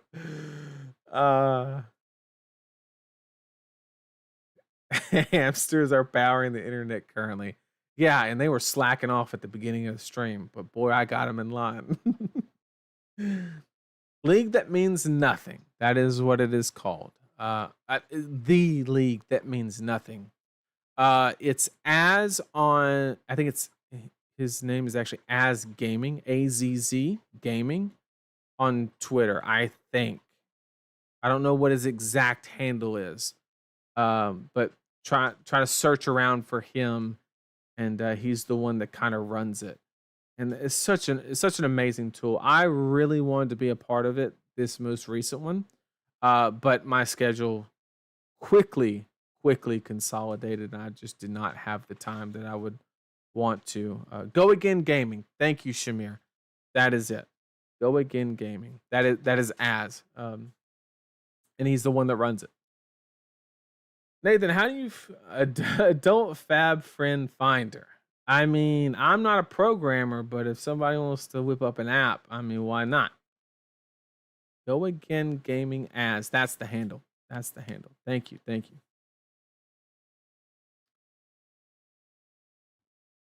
How do you feel about cards like Shelter? In what regards? Are you referring to the power level and its playability? Are you referring to the common complaint that it's going to cost too much money? What aspect are you referring to? Then Nathan immediately texted me and was like, hey, bro, we have a ringer from Hong Kong that's about to run the table. And that's what happened. I try to play on Talishar daily, but either I lose. Yeah, lose if people rage quit when I am winning. Yeah. So that's probably my biggest complaint with Talishar is people raging and stuff like that. Another way that you join a Discord. We have one. It's in the description, the Card Guys Discord. Join and ask for games. Like literally. And then once you find a couple people that don't rage quit and that are decent players, keep playing them, right? I know it's a bit of, I know I make it sound like it's easier than it actually is, because I'm basically, oh yeah, just throw yourself out there, right? Which is difficult for some people to do. But that's honestly the easiest way that I know to do it. Only fabs. Done.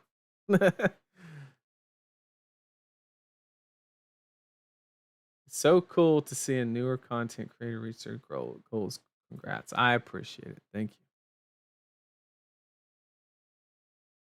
You were looking for ways to counter. Did the person who asked about Shelter, did they tell me power level generic majestics? Okay, so I did a stream. I don't know if you caught it, but I basically said that we're getting to the point to where the good generic card pool is so large to where like deck building starts at insert these 20 cards and begin. And I really don't like that. I think it removes hero identity and things like that. So me personally, I'm not a big fan of like super good generic cards, especially in the form of defensive reactions. So from a design standpoint, I'm willing to give it a shot. But with that being said, I would be lying to you if I said I wasn't a little worried about the direction. Because Shelter's not like a diplomacy, right? It's not like it is literally a side grade to Sink Blow. Some people say it's better, some people say it's worse. I think it's a side grade to Sink Blow. And it's going to be a $60, $70 card. So here's what it is. So I think the card is perfect logistically if it's a rare, right? And it's a scalable rare, right? Because you could make it block for 3, then 2, just like the D-Reacts. And then the discard effect, you can make it 2, then 1. So it's a scalable card. A lot of fab cards are not. It is scalable. So it could have been a rare, but then maybe there's too many D-Reacts in the limited environment. So that's probably why they made that choice. That's my guess, is that they wanted to make it a rare. They went late into their testing and development cycle, realized there were too many defense reactions, which were leading to an unhealthy game state, and they decided to make one majestic. That's how I think it became to be a majestic. Just join the Discord. Welcome. And just I think we even have a channel that says looking for games, right? And hell, a lot of evenings there's just people in there chatting and stuff. So just feel free to come hang out. All is welcome. So I hope that answers your question. Let me answer some of the other ones. If you're looking for ways to counter assassin in the upcoming meta, what generic cards do you think people should look at? As far as countering assassin in the generic slot, TBH, it's defense reactions, which is easier said than done because defense reactions slot into other decks more than others, right? So a good example of that would be like, okay, let's say you're playing a deck like Viserai and you have the option to play an aggressively slanted one or a more defensive oriented one. Maybe that's your deciding factor because you want to be better into assassin. The power of a D-React against Assassin is not that it blocks 4. It's that it gives you get to play your hand optimally, free of disruption, because you have the option to stop it if they have something. It removes their element of surprise is the easiest way to say it.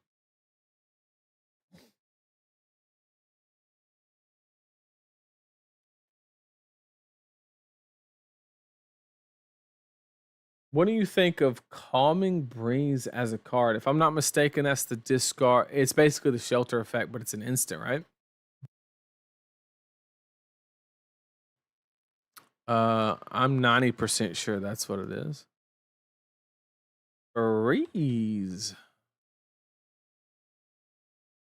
Hey, I was right. I don't think it's good. if that's what you're asking. I think it's too situational.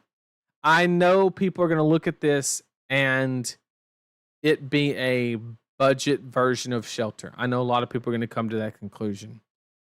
I think you abandon the idea if you're reaching for Calming Breeze. It just isn't worth it. I'm telling you now. I know this seems like a budget alternative to Shelter, but it's not. If you can't afford the shelters, which understandably so, I would just run like a Fate Foreseen or a Sink Below or something along those lines. This getting caught in your hand is too risky. Just too risky. I'd like to know your opinion on both aspects of Shelter, price and power level. Well, I kind of answered both, right? Where I would much prefer to be a rare. I don't like cards costing upwards of $100. So hope that answers.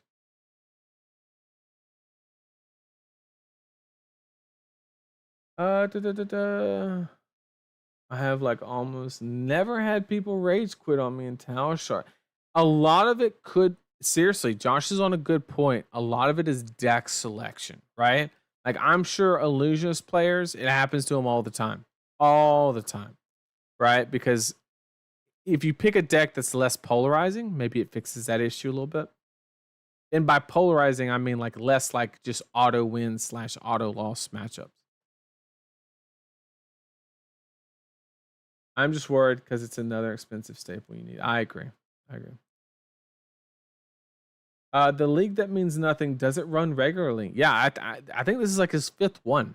So it's like seasons almost. I don't know the exact details on like how many he does a year. But I think it's like 2 or 3 a year. And they last a while. What do you recommend to someone who is about a year into the game and wants to be seriously competitive within the game? Start going to callings, battle hardens, etc. Okay. So you want to be competitive at the game and you've been playing about a year. Okay. The first thing that I would recommend, and I'm going to catch some heat for this, is it depends on how you learn. But as a general statement that would apply to 80% of people, I would completely destroy the mentality of becoming a specialist. I think for a lot of players, it actively hinders their ability to grow as a player. It's the best recommendation I can make. That is not true for everybody. I'm just saying that as a whole, it will more likely be destructive than beneficial. Unless you just want to do that, then that's okay. That's you. Other than that, the biggest advice I could give you is time spent does not equal benefit gained. It is not a 1-to-1 ratio, right? I see so many people that do the equivalent of watching football and think they're getting better at football in the game of Flesh and Blood. And I think it's actively better to not play Tower Shard games and study footage. Ethan has that site. Forgive me for not knowing. I think it's just literally savagefeats.com. Maybe. I don't. It's something along those lines. He advertises it on the stream, so you can find it probably that way. But he has like recorded footage of like a bajillion games. Go through those videos. Hit the pause button. And you can see the hand cam. You can say, he has this card. This is the game state. What would I do? What would you do as a player that's been playing the game for a year? And look at good players, preferably. And click the play button. See what happens. If the same thing happens, great. If something different happens, hit that pause button and try your absolute damnedest to figure out why. And I think that is the best way you can make a lot of strides at getting better at the game of Flesh and Blood.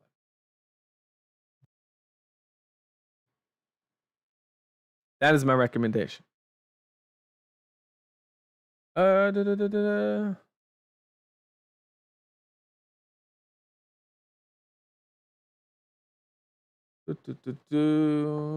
don't like the timing of price increase in the set together with a must-have generic, both M and L slots. Feels icky, like the ban of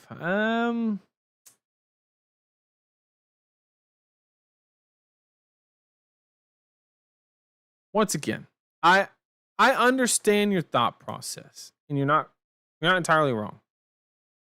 But I really do think that Shelter being majestic is not a money grab. I really wish like Brian would see this and like confirm or deny it. But I truly believe that they first slotted Shelter as a rare and just realized that there were too many reacts in the limited format, and then shifted it to majestic. I mean, okay, there's a fair point that doesn't make sense because Sound the Alarm is the same thing, right? It's a rare and it's just red.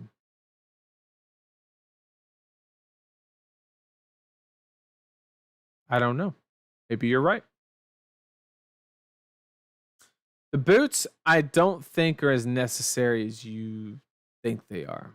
In certain decks like Enigma and stuff like that, and kind of Zen is going to leverage them very well. The boots are kind of sort of mandatory. They're really good. They're really important. But they will come and go in the meta. I think Shelter is here to stay. Obviously, it's really good.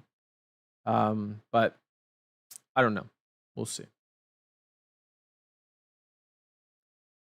Are Zen State and Shelter from the Storm similar? Yes, they basically work the same way, just Zen is unlimited by occurrences, but only limited by how long it stays out there, right? So theoretically, if you had 30 rune chance and somebody had a Zen State token and you sent the 30 rune chance, they would do 0 damage. Because it goes 1, 1, 1, 1, 1, 1, and Zen State goes prevent, prevent, prevent, prevent. Shelter does the same thing, but only 3 times.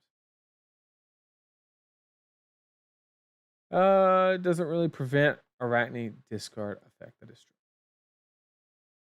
It hoses new. That is a fact. An Aello player on YouTube is playing Calming Breeze, but instance. Yeah, he can discard him and draw a card, so there's no opportunity cost of just being stuck with it. 100%. You could do it in him, yeah. I can't wait to buy release day M's for $100 each at Nats. Yeah. I hope there's something we don't know. Just use broken decks and win. That easy. I mean, you're not wrong. There was a time when I was a hero specialist, and now I like classes. Same. I first 3 years I played Runeblade. And I've ever since then started branching out. I still love Runeblade, and I do play it whenever it's extremely viable, but I have been playing less of it. That's for sure. Couldn't agree more about time spent not equaling benefits gained. Work smart and hard, not just hard.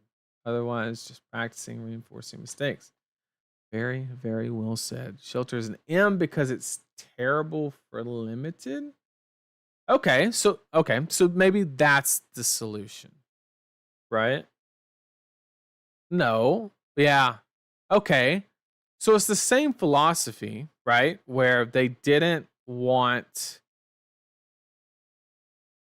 It's not that they wanted like less colors. They literally just wanted less in the box, right? So you might open 4 sound the alarms on average in a box because it's rare and only red, but you might only open 1 shelter. So my theory still stands. I think shelter is a majestic, not because of a money grab, but it was a necessity to balance the limited mechanics within the set. That is my theory, and I'm going to stick to it.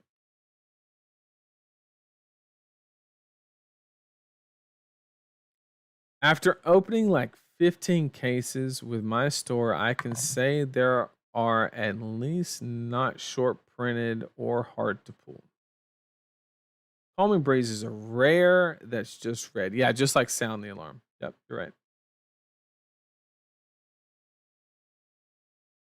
Yeah, that's my theory, and I'm sticking to it. So, yeah. I'll give people, in case we got any like stragglers, I'll give one last look at the tier list for anybody that wants to look at it. Feel free to pause if you want to stay, or if you want to check it out and look at it. But that's what I'm going to end up going with. But keep in mind, I highly, highly recommend you look at all of my justifications and kind of understand, why I think they are where they are, because it's very, very important. Not just looking at my placement and taking it as, the law of the land. I make mistakes. I try to give my entire logical reasoning and basis, but, maybe your local meta is a little different for RTN season, and you can take some of the things I said. And maybe everybody's on Ninja and Victor's a great pick, right? Like, you just don't know those things, or I don't know those things. So that's one last look at the current edition of the tier list, and yeah, I just want to say thanks everybody again so much. I appreciate it. I really do. How would you build Ira into Memphis? Tough question.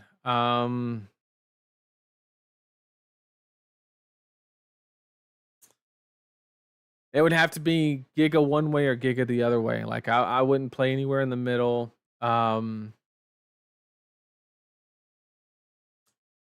I'm interested to hear your thoughts, Peter. Um, to be honest, because you have Viserai and a lot of the other ninjas, I would go aggressive, disruptive route. Build it well. Yeah. Well said. Well said. You should build the deck well. Um, but yeah. So that's where we're at. I hope everybody got some type of value from the stream, whether it be learned a little bit, laughed at some silly one-liners or slash dad jokes. So I know some of them got a little cringe. But you know, it's all in good fun. I really do appreciate everybody being here. Absolutely. See you in Memphis. Safe travels as well. Oh, I've never called a stream with 270 people still here, but I think I got to do it. It's getting late. It's getting late. I got to get some sleep. Thank you all so much for being here with me, and I really, really do appreciate it. Take care, everybody. And if you see me in Memphis, please say hi. I'm friendly. I love to meet people and see how they're doing, what they're playing, and things like that. So take care, everybody, and I will see you next time.